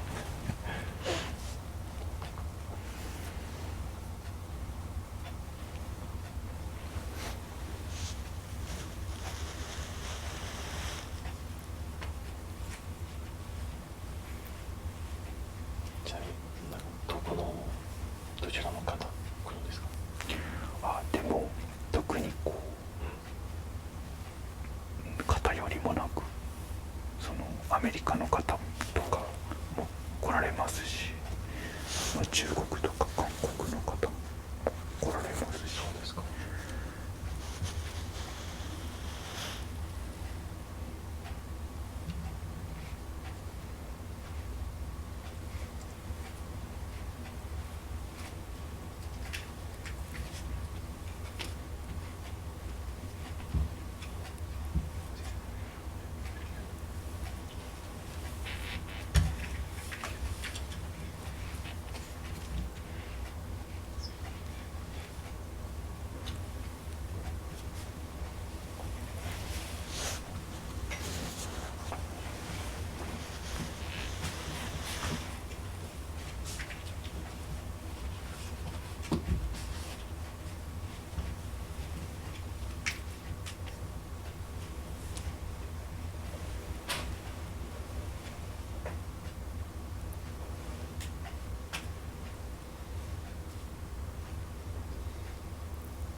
そんなにご自分でお耳掃除はしないですか？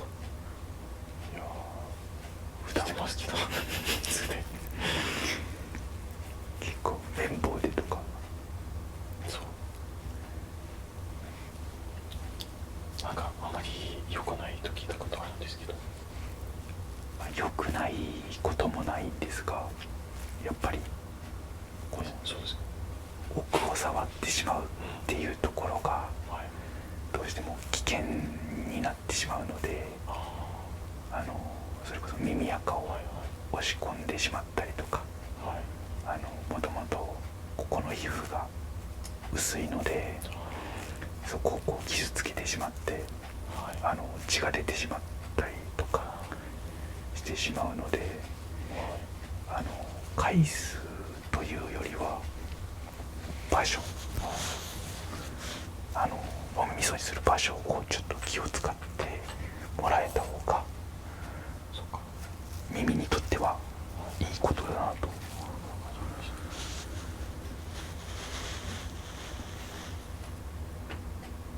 なんか自分でそのようなサービス使えますか？そうですね、これご自分だったらもう本当にいつも通りの感じでやってもらうのがいいと思いますね。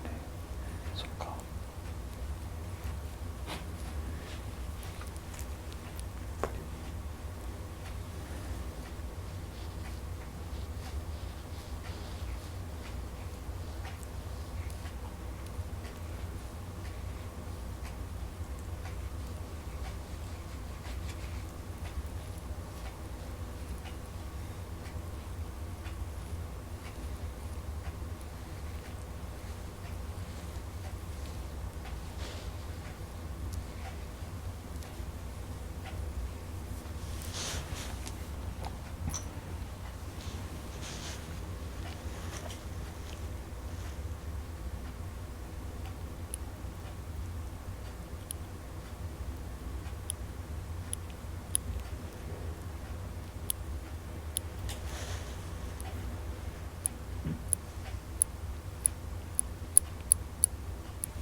さっき話してた毛をご自分でセルフケアする必要がないって言ったのも今切ったんですけど1ヶ月でまた元に戻ってしまうので結構キリがないのでそんなに気にしなくても大丈夫かなっていうところですね。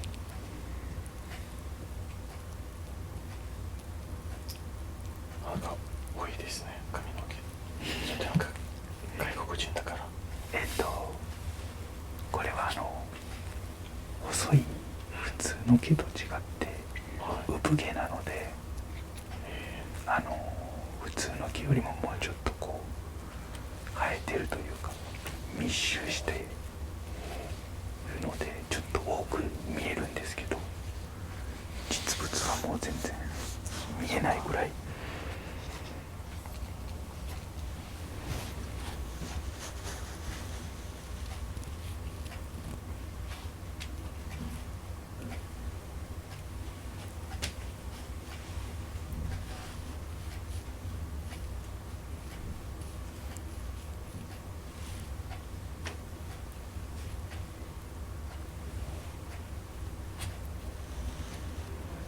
そんなこんなで綺麗になりました。すごい。では右耳はこんな感じで、痛みとかは特にないですか？完璧です。ありがとうございます。そしたら左側も始めていきますね。お願いします。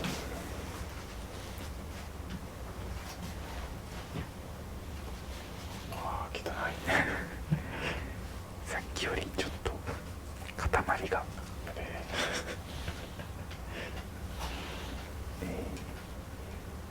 助けて。では取ってい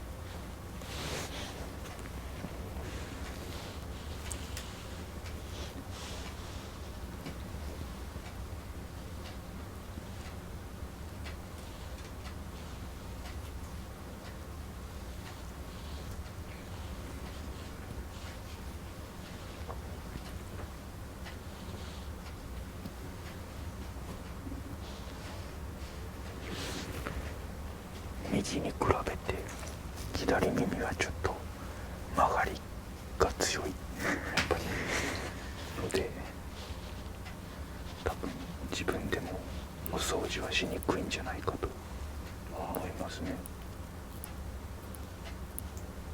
やっぱりなんか人によって違うんですか？そうですね、耳の形で基本的に同じ方っていなくて、ご自分が持ってる耳でも左右で違ったりっていうのがありますね。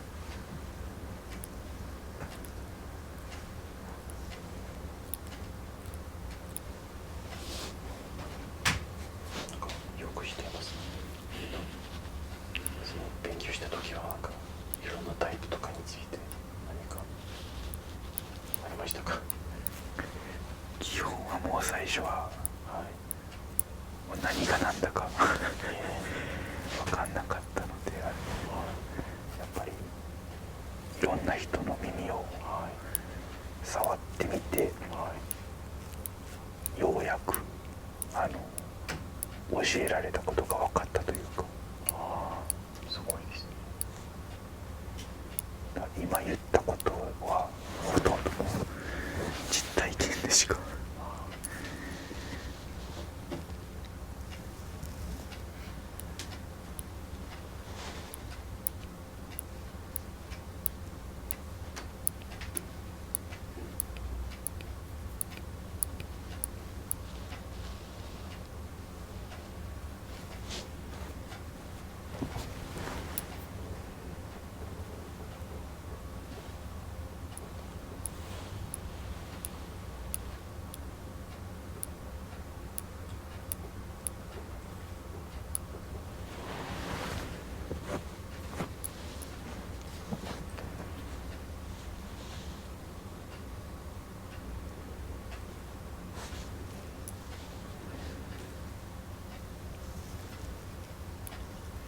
先ほど言ってた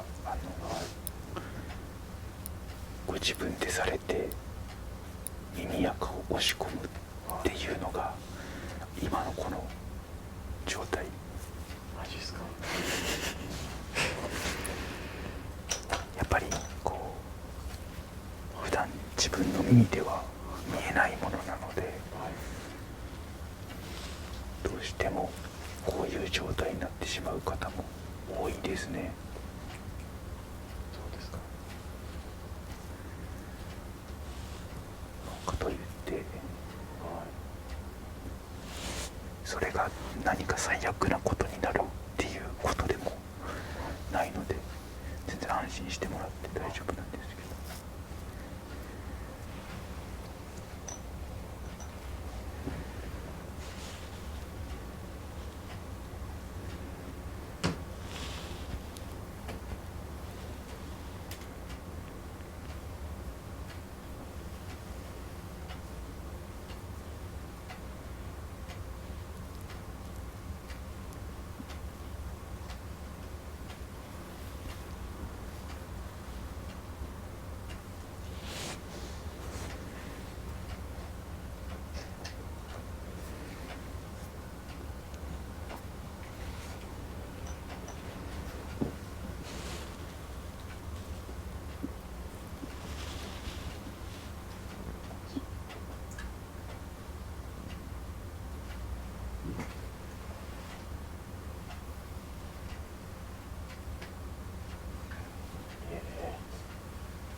浮いてる状態なので、そうですか。特に問題はないですので安心してもらって。ありがとうございます。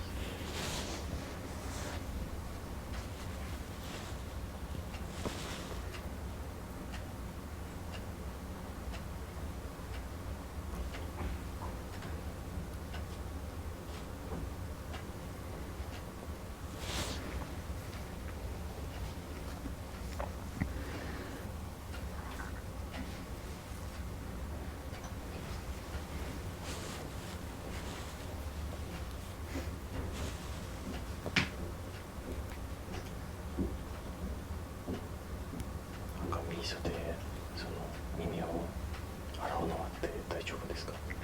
中の。あんまりこうシャワーとかでこう直接水を入れるというのはよくはないので、控えてもらったらいいんですけど、であとはお風呂上がりとかにお耳掃除するのも、耳垢を引き伸ばしてしまうというかこびりつかしてしまうので、基本的には NG ですね。マジですか？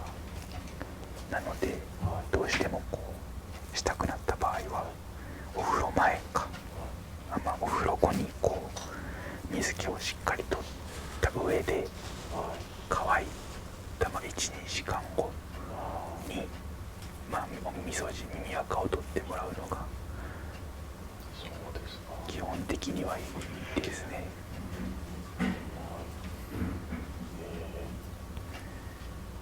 知らなかったです。なかなか教えてもらえないことなので、これからちょっと意識してみてください。わかりました。ありがとうございます。友達にも伝えます。ぜひぜひ言ってください。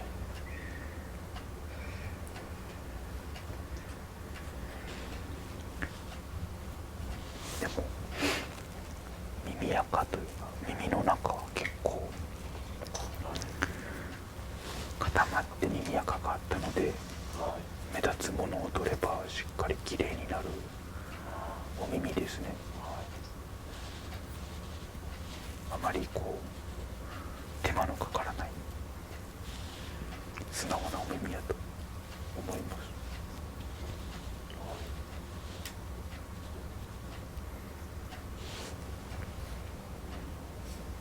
なんか変なもの見つけたことある？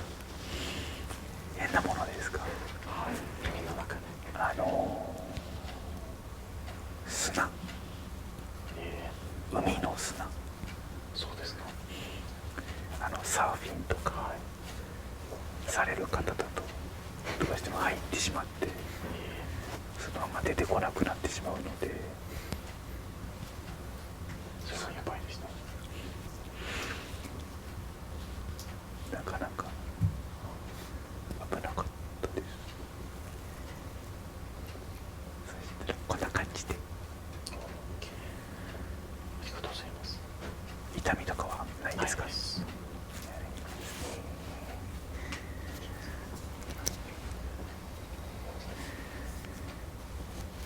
ちなみにどれと耳垢はこんな感じです。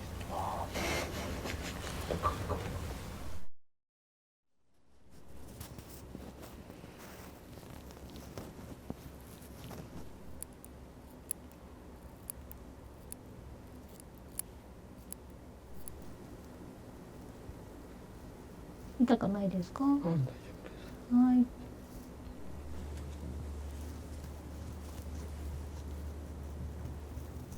い。これって何なんですか、それっていう。これが耳垢です。で最後にホルモンのバランスを整えていきます。でてきます。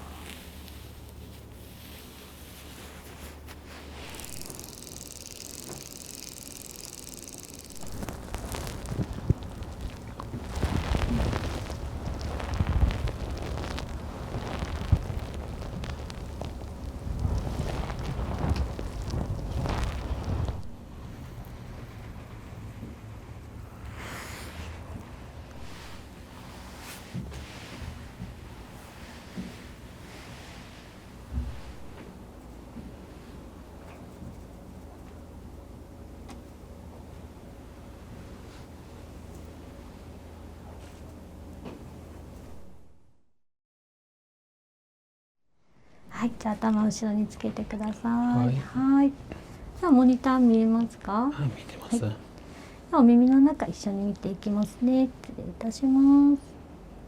はい。突き当たりに見えるのが鼓膜ですね。はい。鼓膜から外耳道というところをずっと通って、この毛が生えてるちょっと内側のところに耳垢って溜まってくるんですね。普段お掃除は綿棒ですか？耳かきですか？そうですね。はい。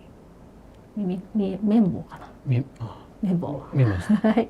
はい。かゆみとかありますか？ないです。大丈夫。大丈夫です。はい。はい。じゃあふやかしながら取り除いた後ね、この産毛の方も少し揃えていきますね。お願いします。はい。はい。じゃあ外側の汚れをきれいにしていきますね。お願いします。はい。ごめんなさい。その前に、じゃあシェービングの方していきます。耳元ちょっとうるさくなりますね。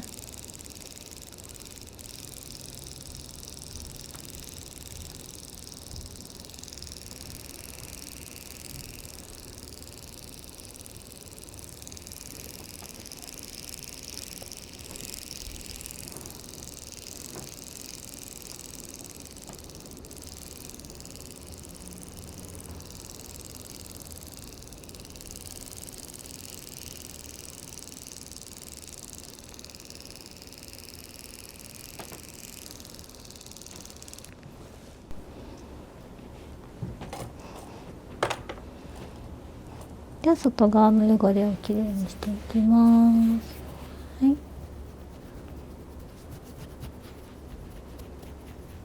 では耳のツボを押していきますね。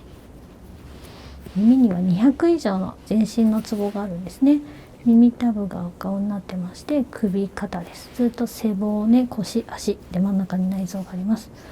ちょうどね、お母さんのお腹の中にいる赤ちゃんですね。逆さにくるんとした形を表してます。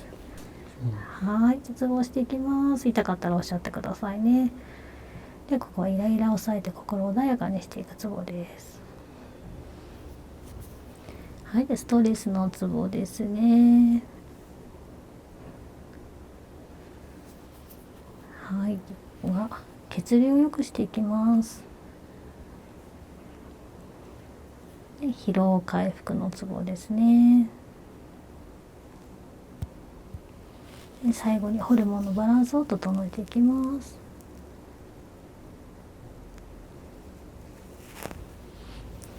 で耳かきを使ってお耳の中のマッサージになりますね。はい。耳というのはですね、200以上の全身のツボ以外7つの神経エリアがあるんですね。喉の神経、顔面神経、三叉神経ってありますけど、特に迷走神経という神経があります。で、この迷走神経ね、他に脇の下とか乳輪とか人の性感帯と言われるような場所に多かったりするんですね。だからね、耳かきすると気持ちよかったりくすぐったかったりするんですね。でまたね、この迷走神経刺激することによって副交感神経が優位になりますので、眠くなったりとかリラックス効果非常に高いというふうに言われてます。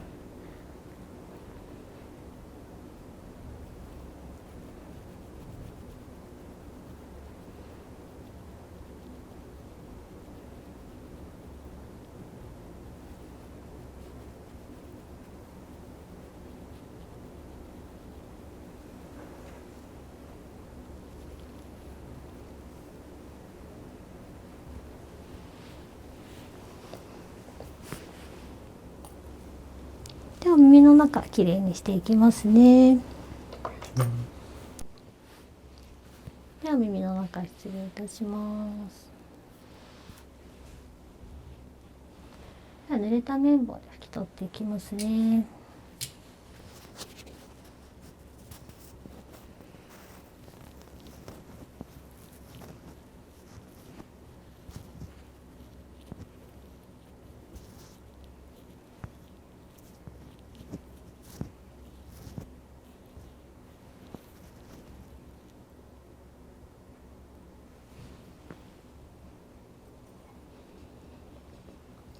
では乾いた綿棒で拭き取っていきます。では今度産毛の方ね、少し揃えていきますね。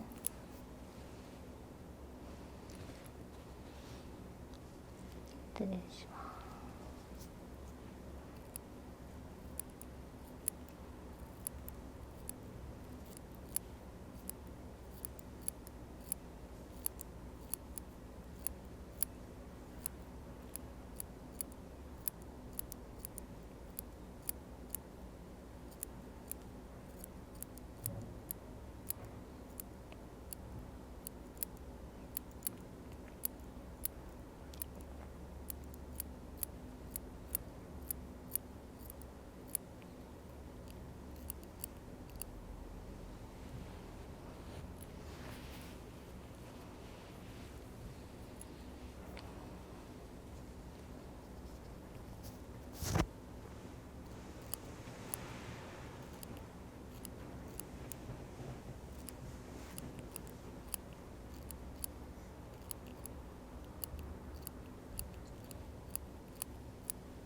カットした産毛を拭き取っていきますね。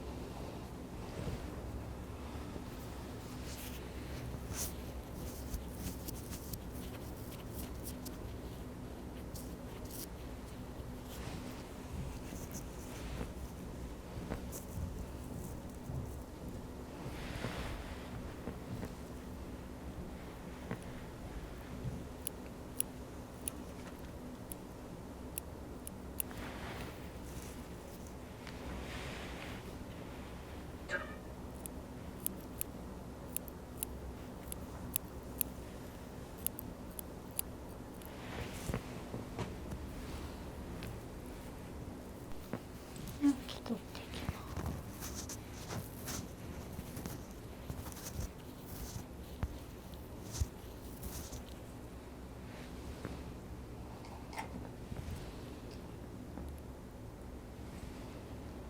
ではふやかしながら取り除いていきますね。痛かったらおっしゃってくださいね。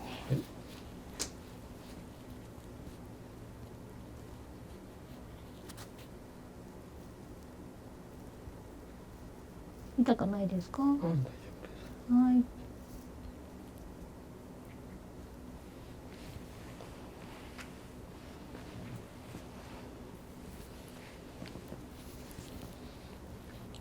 普段痒くないですか？そんなに痒くないです。大丈夫。はい。大丈夫です。はい。耳垢ってもともとね、この毛が生えているところにある毛穴から出てくる油とか、あと古くなった耳の穴の中の角質ですよね。そういったものが混ざり合ってできるんですね。このちょうど生え際あたり、ここが一番汚れるところなんですよね。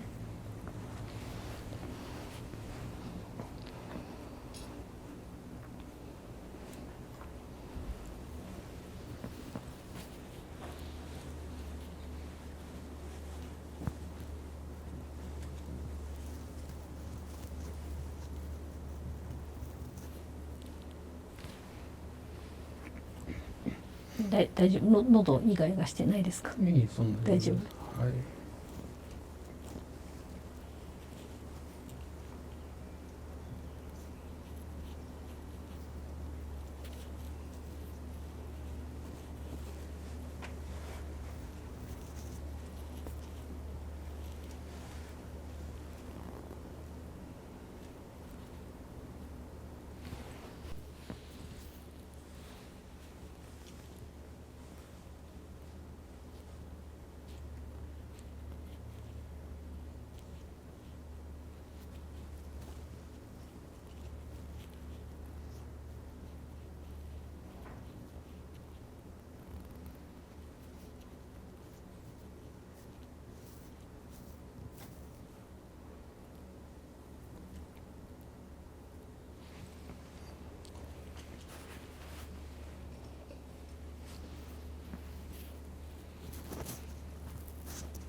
普通で家で掃除したら中まで見ないですね。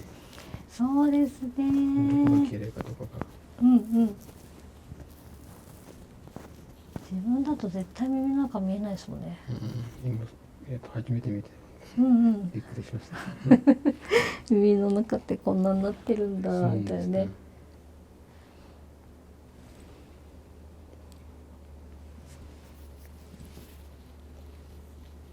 大体皆さんそうですね。耳の中ってこんなに毛入ってんだ。言いますね。これ相当大きくね拡大して見てるからすごい毛が長く見えますけど、実際はもう本当に1ミリぐらい短いふわふわな毛なんですよね。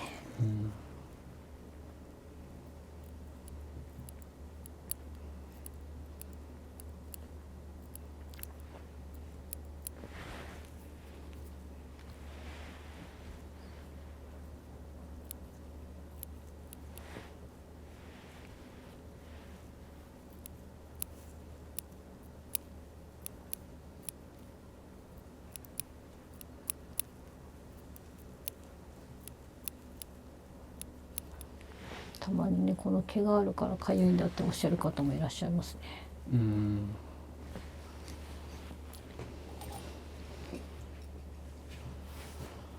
はい、では拭き取っていきますね。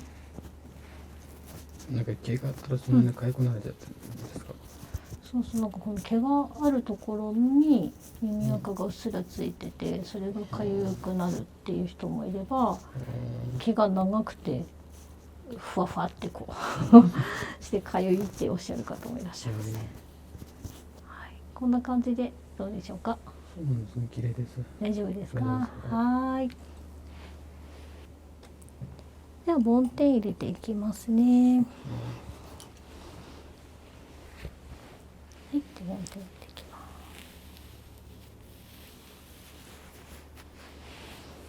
す。はい、じゃあ反対側いきます。はい、じゃあ反対側いきますね。はい、また外側のケアしていきます。シェービングですね。また耳元臭くなります。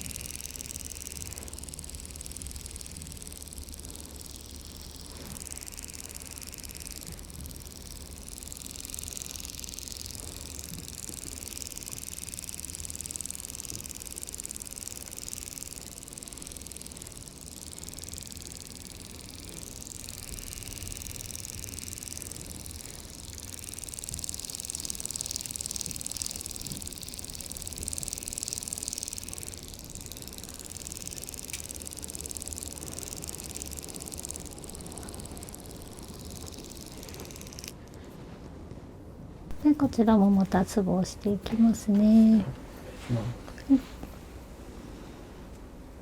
痛くないですか？大丈夫です。はい。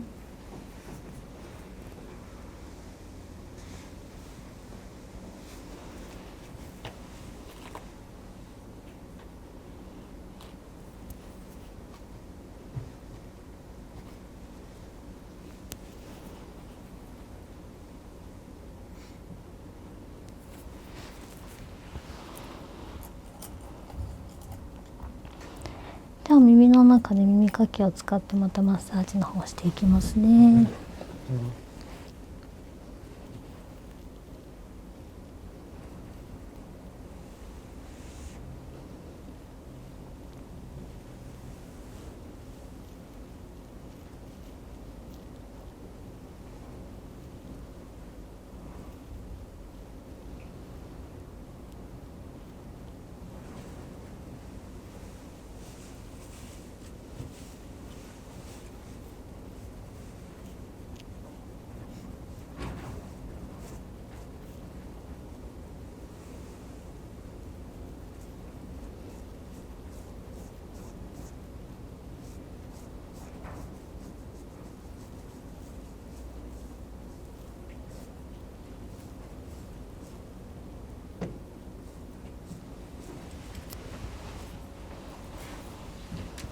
では耳の中ねきれいにしていきますね。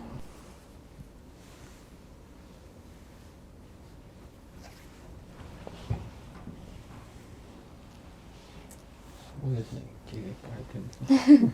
ね、毛がいっぱい見えますよね。びっくりしますよね。でまた綺麗になった後見るからなおさらね。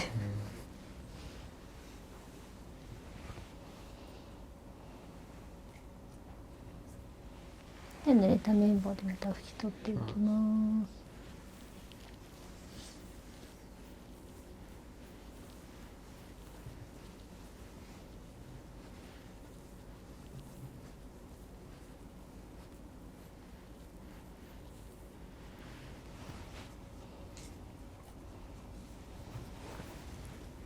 では乾いた綿棒で拭き取っていきます。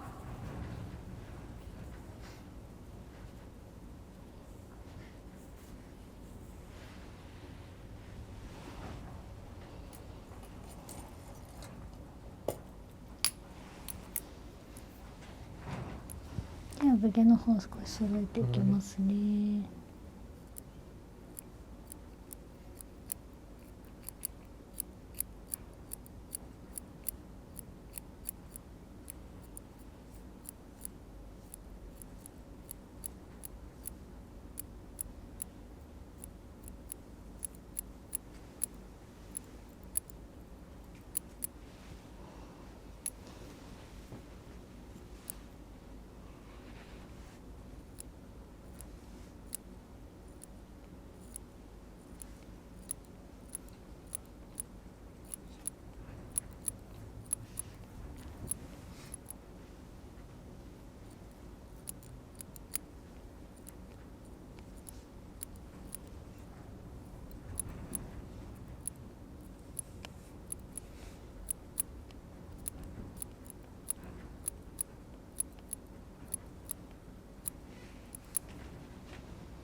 耳掃除は小さい時はどなたにしてもらってたんですか？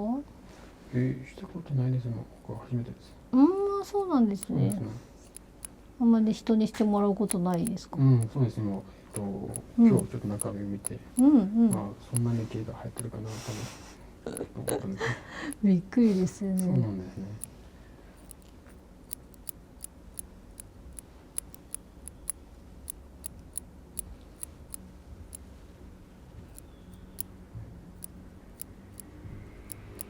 これ1年何回目と来た方がいいですか？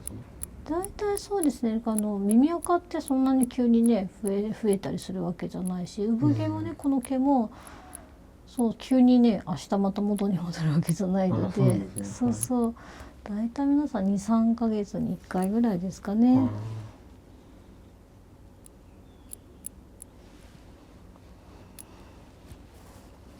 でも耳がかゆいっておっしゃってる方はもう毎月来る方もそうで、今の季節特に花粉症があったりね。そうなんですよ。花粉症あるともう耳の中もね、目とか鼻だけじゃなくて耳も痒くなるので、でね、自分でお耳掃除するとで耳かいちゃうとで見えないから血だらけになっちゃったりとか、そうなんですよね。やっぱね、見えるからね、どこまでやってるっていうのも見えて、やっぱ安心っていうのもありますよね。そうなんですね。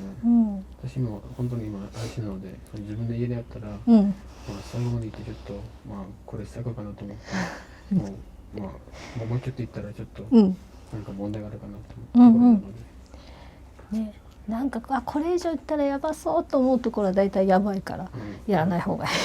でもなんか綺麗にすれば私も1週間に1回かな。そうですね。綺麗にするので。いいですね。ちょうどいいペースだと思いますね。毎日やる必要もそんなになくて。そうですね。で、ふやかしていきますね。痛くないですか？大丈夫です。はい。これって何ですか？それっていう。これが耳垢です。イヤーワックスです。なんかベタベタですね。元はね、油だからね。自分のね、体から出てくる分泌物の一つなので。なんか外からなんか中に入るっていうところもあるんですか？そうですね。ホコリとかもねありますけど、大体そうですね。耳の中のこの毛穴から出てくる油だったり、古くなった耳の中の皮っていうのかな、角質ですよね。なんかほこり入ったのお客様っていらっしゃったことありますでしょうか？ほこりそうですね。そういえば耳の中にね、ここは山梨なので山のないところ、山のなくて海ないですけど、海のね近くの人とかはね、耳の中に砂入ってる時ありますよ。海の砂。痛そうですね。風が吹いて入っちゃったりとか、あとはサーフィンやられてる方とか、海潜る方とかは耳の中に、ね、砂入ってますね。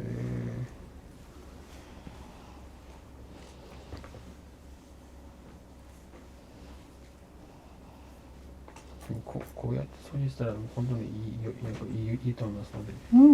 そうですね。本当に安全ですね。そうですね。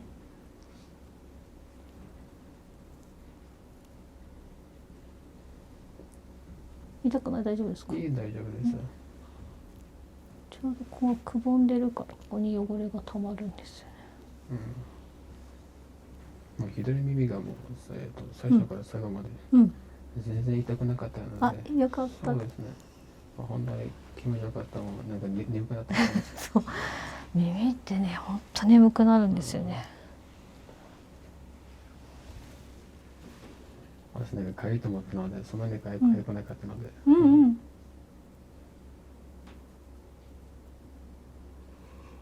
でもね、人によってかなと思いますので、かゆいってする人もいらっしゃるかな。そうなんですよね。やっぱ耳垢ついてるところって痒くなりますね。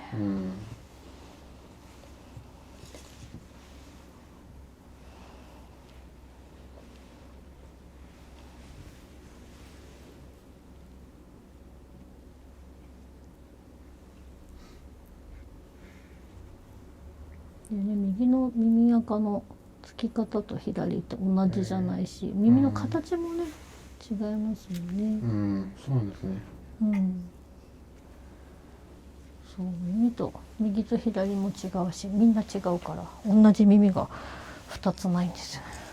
一番奥の黒いやつっていうのが鼓膜。鼓膜。トゥルって見えますね。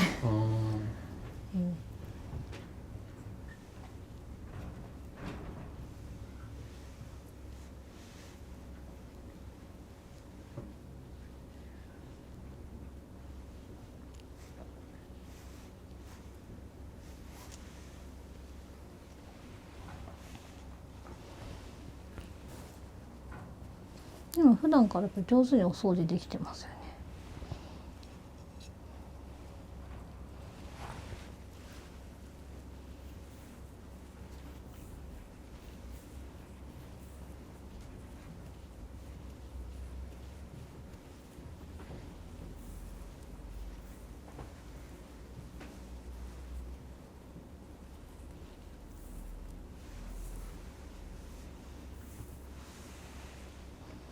こんな感じでどうでしょうか。大丈夫ですか。はい。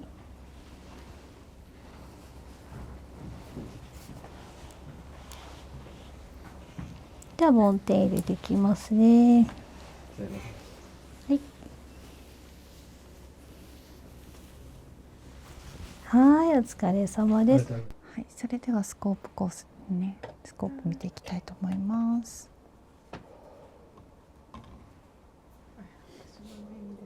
はい、そうですね。見るの初めてってことですよね。どんな感じですかね。あ、そうですね。ここの今右上のところに汚れがついてる。ね、手前の産毛はだいたい皆さんこうやって生えてるので、右奥のところに耳垢がちょっとついてるかなって感じですね。はい。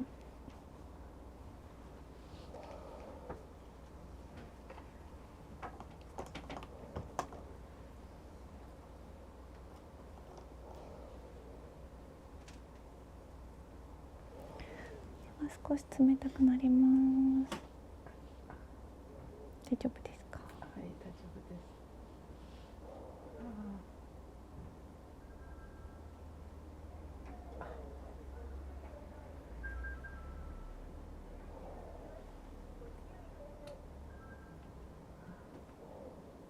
怖かったりないですか？いや、大丈夫ですね。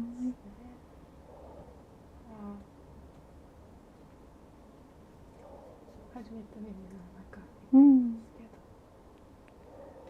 そうですね。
手前のこの今見えてる産毛をちょっと反らせていただきますね。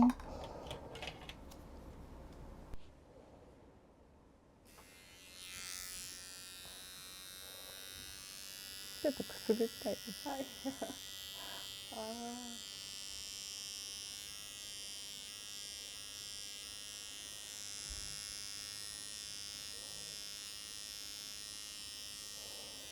なかなかね、ここまで奥まで自分で剃るってことないので。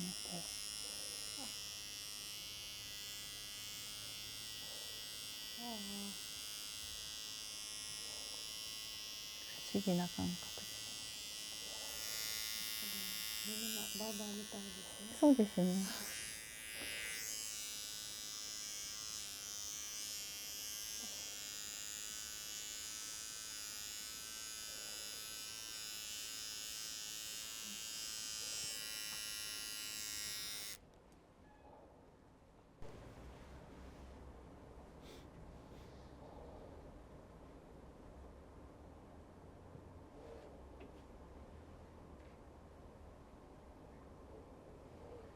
あれ汚いですか？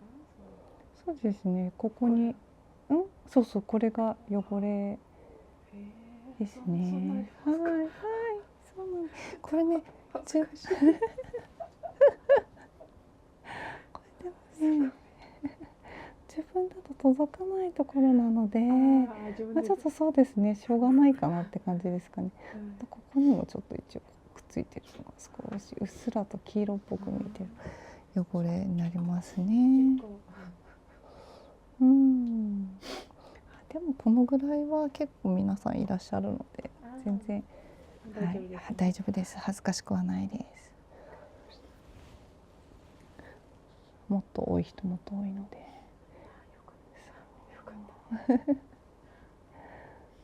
特に外国の方、日本人って耳垢カサカサしてるんですよ。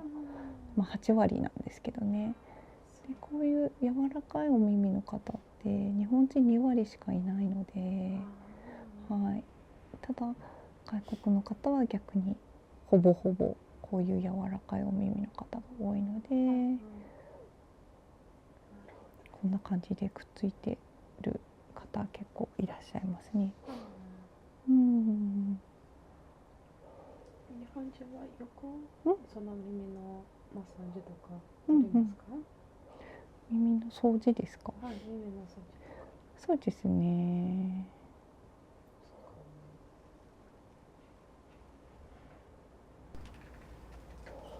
ちょっとね、時が経っているので、ここに耳垢ができてから時間が経ってるので固まっちゃってるみたいなんですよね。普通だったらもうちょっと早いタイミングでそうサクッと取れると思うんですけど、痛くはないですか？痛くないです。大丈夫です。はい。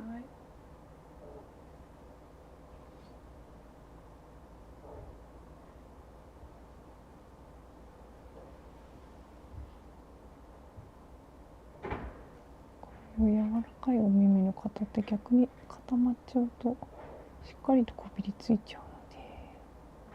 そうですか。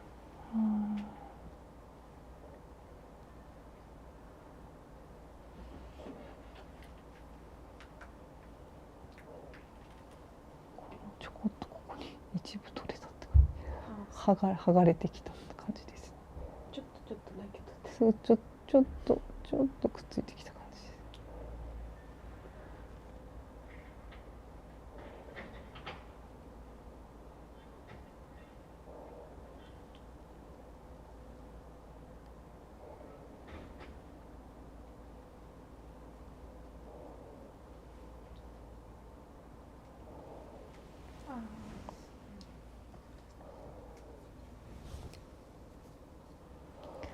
たまに耳栓みたいにもう耳垢溜まりすぎちゃってて耳聞こえないぐらいの感じの人とかもいらっしゃったりします。はい、来ます。はい。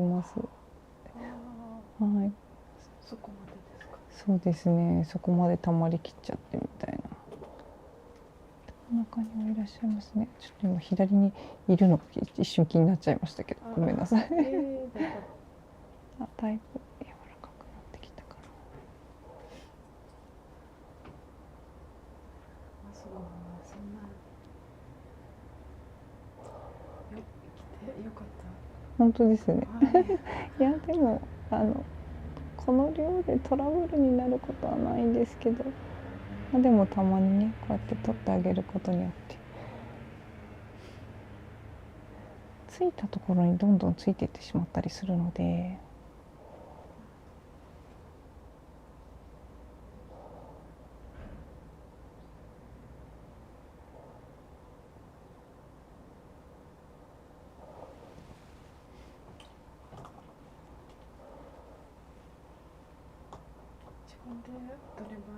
うん。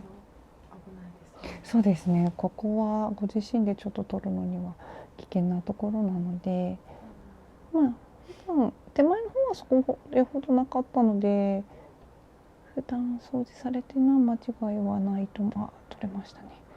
すいません、ちょっとお時間かかりました。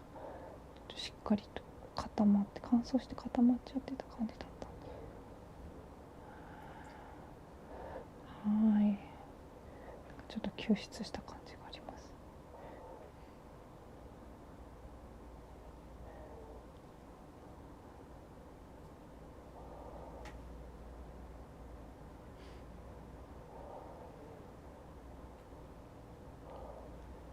この辺にあったのも一緒に拭いて。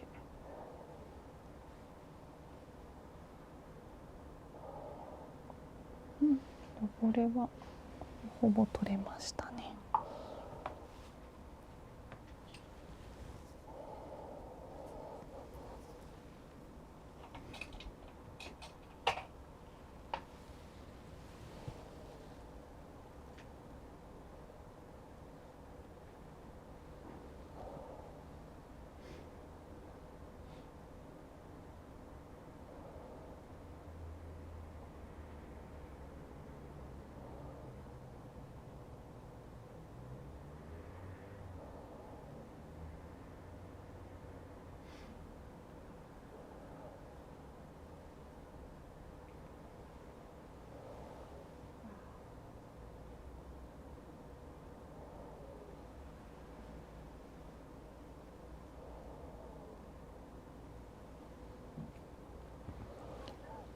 それでは左は以上になりますね。右に移りたいと思います。じゃあ右側行きます。はい、どうでしょうか。どんなサプライズがあるか、この耳左、ありますね。同じようなところにありますね。左側のところでもこれ本当にさっきも言ったんですけど、自分で届かないところなので、はい、気にしないでください。先に産毛剃りますね。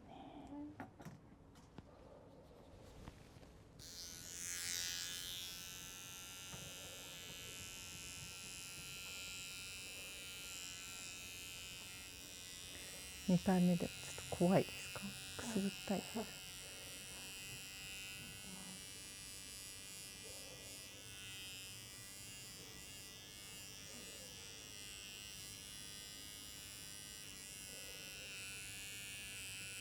ちなみに今これに毛穴見えてます。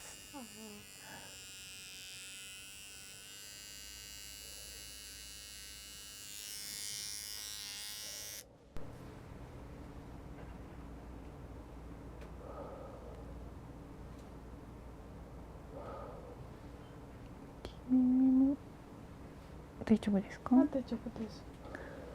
固まってるのかな。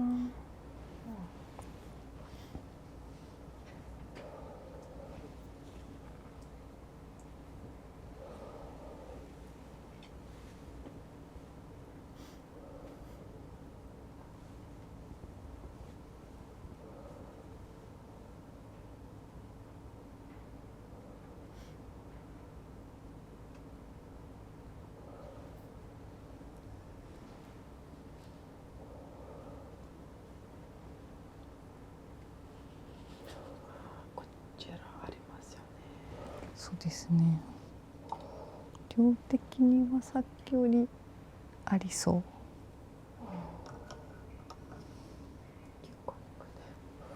そうなんですよね。奥なんですよね、あるのがね。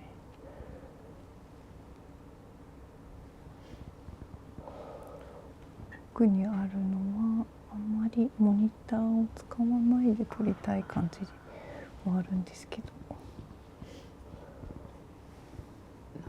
中だからですか？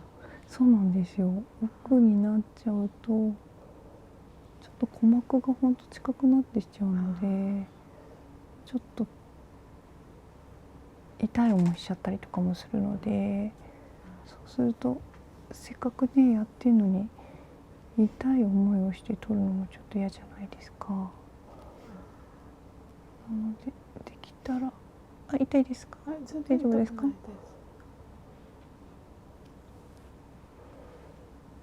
これ耳のマッサージとクリーニングは日本いつからですか？どれくらい前からやってるかはちょっとわからないんですけど、私は17年今やってますね。私自体は名古屋にある日本イヤーセラピー協会っていう協会の方で勉強したんですけど、名古屋まで勉強しに行って、でそれがもう18年くらい前の話ですね。で17年このお仕事してるんですけど、浅草でずっとやってます。今は認定講師になってるので、東京で生徒さんに教えたりとかしてます。はい、先生やってます。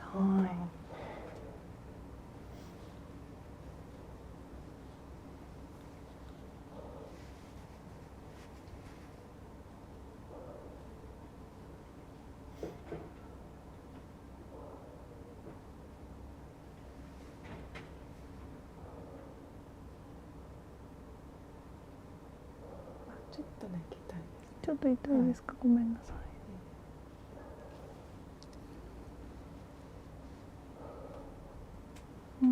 少し動いてきましたね。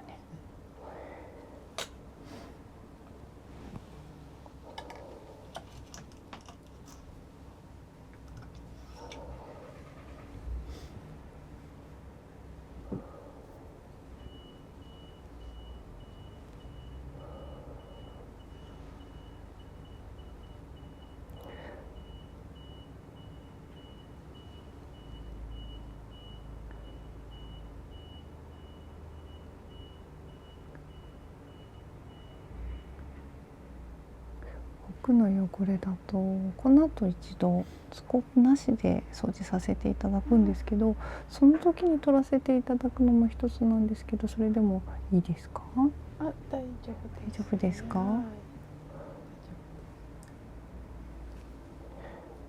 せっかくやるのに痛い思いをしてだとちょっと申し訳ないので。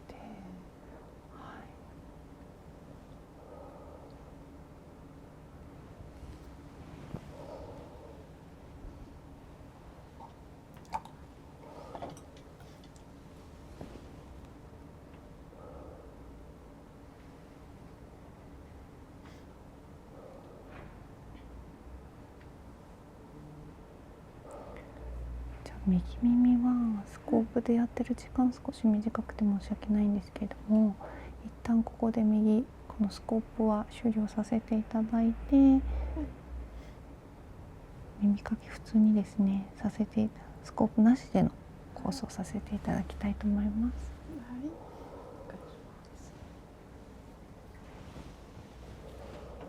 大丈夫ですか？はい、じゃあ左耳ね掃除していきます。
耳かきの力加減大丈夫ですか？大丈夫です。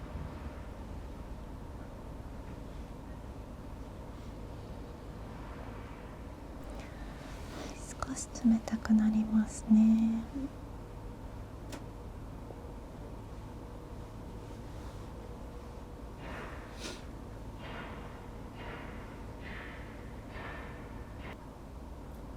重たくなっちゃった。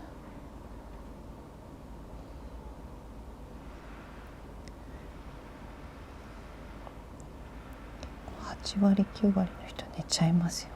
あ、本当ですか。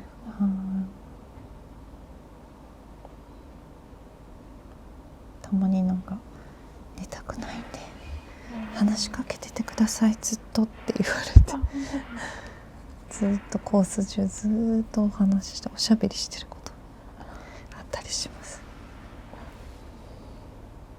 でもね、マッサージ受けたりとか、あとこういう耳の掃除もそうなんですけど、こういうの受けたりとかする時に眠くなる時の脳波ってすごいいい脳波が出てるらしいので、眠くなったら結構素直に寝てしまうのも、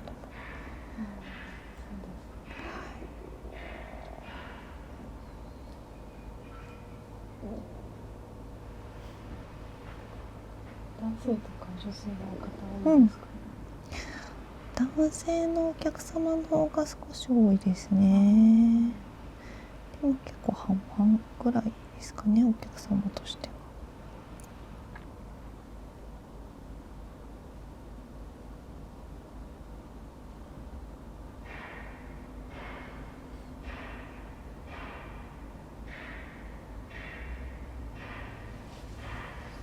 なんか今日はどこかで工事してるんですかね。意外とここ浅草でも静かな方なんですけど、今日はちょっと外の音が少し気になります。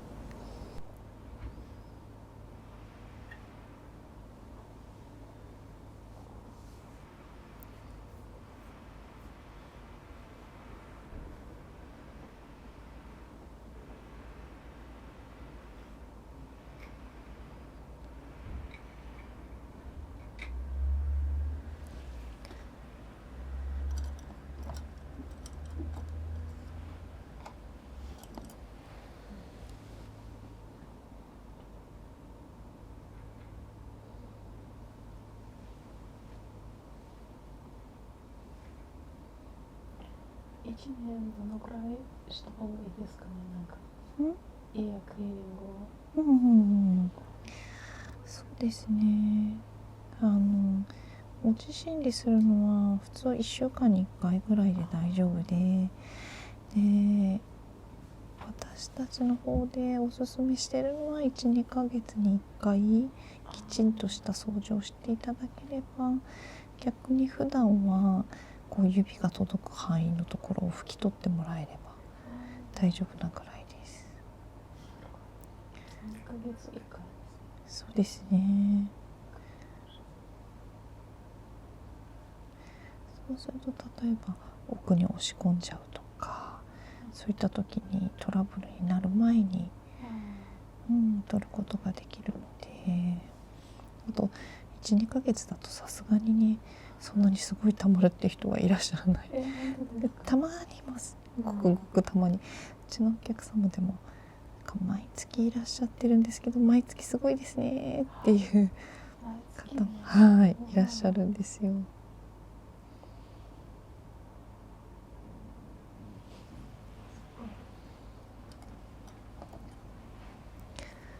耳垢自体は分泌物と外から入ってくる汚れだったりするので、人それぞれね、分泌する量と、あと生活しているところ、仕事場だったりとかで耳垢のつく量が違うので、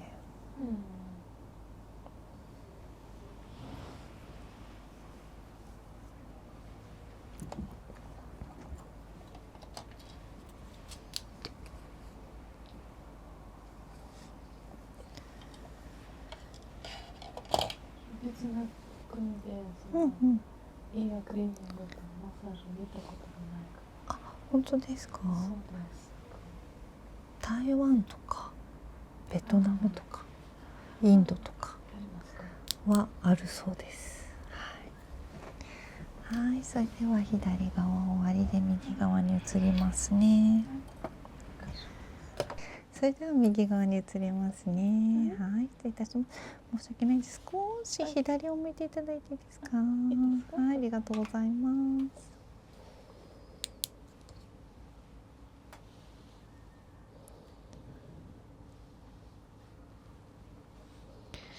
さっきちょっと取れなかったの取れそうなんで大丈夫だと思います。取れましょう。取れます。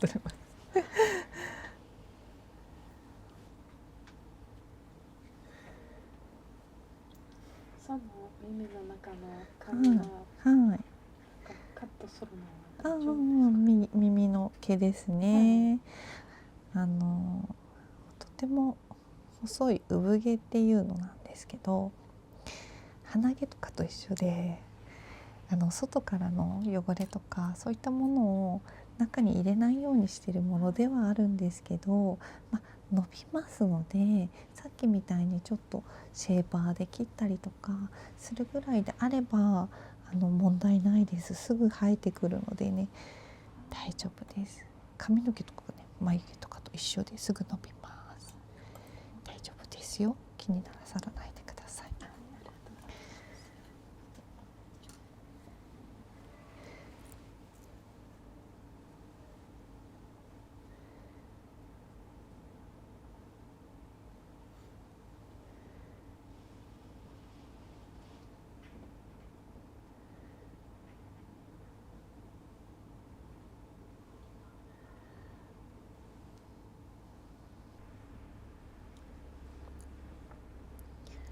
耳掃除の話で他の国ではみたいな話がちょっと出たんですけど、台湾では人にしてもらうのが基本みたいなんですよね。私も聞いた話なんでちゃんとしたことはわからないんですけど、日本でも子供の頃はお母さんがしてくれて、ある程度大人になると、自分でする。大人、ある程度大きくなると自分でするんですけど、結構こうやってお店に来ると、お母さんに子供の頃にしてもらった以来です、人にしてもらうのとかって、そういう方結構いらっしゃって、本当ですか？はい、なんか予約するのも結構皆さんドキドキで、耳か。耳やってみたい、気になるんだけどどうなんだろう、痛くないかなとか、なんかドキドキしながらいらっしゃるみたいで、めちゃめちゃ緊張してます、はい、私もそうですよ。緊張してました。でも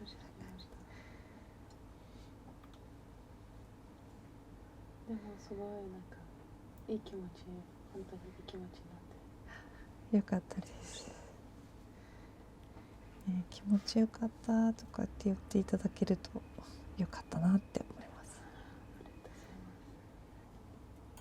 これが例えば何歳からいいとかああ、そうですね。基本的にはおとなしくしてくれる年齢なので、やっぱり怖い、痛い、嫌だとかって言われちゃうと、痛くはしないんですけど、痛くなくてもやっぱりこの緊張感からやっぱり嫌がられる子もいるので、そうですね、だいたい10歳以上であればすることは可能なんですけど、でもどちらかっていうとリラクゼーションの一つなので、10歳にリラクゼーションいるかなみたいな。日本だと耳鼻科に行くと耳掃除してくれるので、もう本当に取るだけであれば耳鼻科に行くっていう感じですかね。あとはお母さんでもしてくれるかなって感じなんですけど、お中にはいますよ、お母さんも怖くて自分の子供の掃除できないんですっていうお母さんもいらっしゃるし、そう、そんな人もいますよね。はい。れも今取ってます。だいぶ、はい。やっぱりね、乾燥して固まっちゃってるので、それをね、簡単にバリって剥がせないのでそれこそ簡単にバリって剥がしたら痛いみたいになっちゃう。それはねできないので、ちょっとずつ優しく取っていきたいと思います。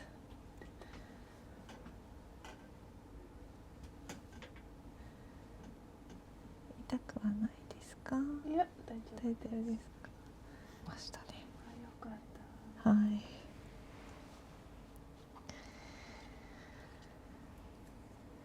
まあ正直なところやる側としても残ってると気になっちゃう取りたいってなっちゃう。でもやっぱり気持ち的には施術者として取りたいけど、お客様痛いとか嫌だってなると、せっかくなのに嫌な思いをさせたくないって思うので、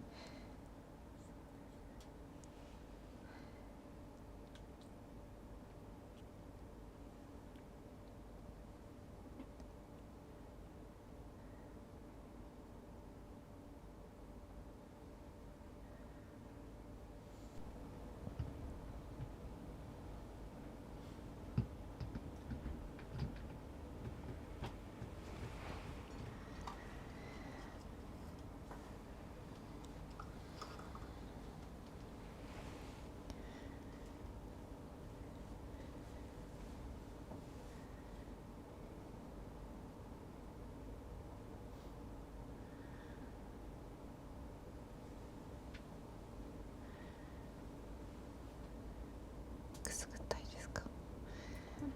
大丈夫ですか？はい。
それでは耳掃除以上ですね。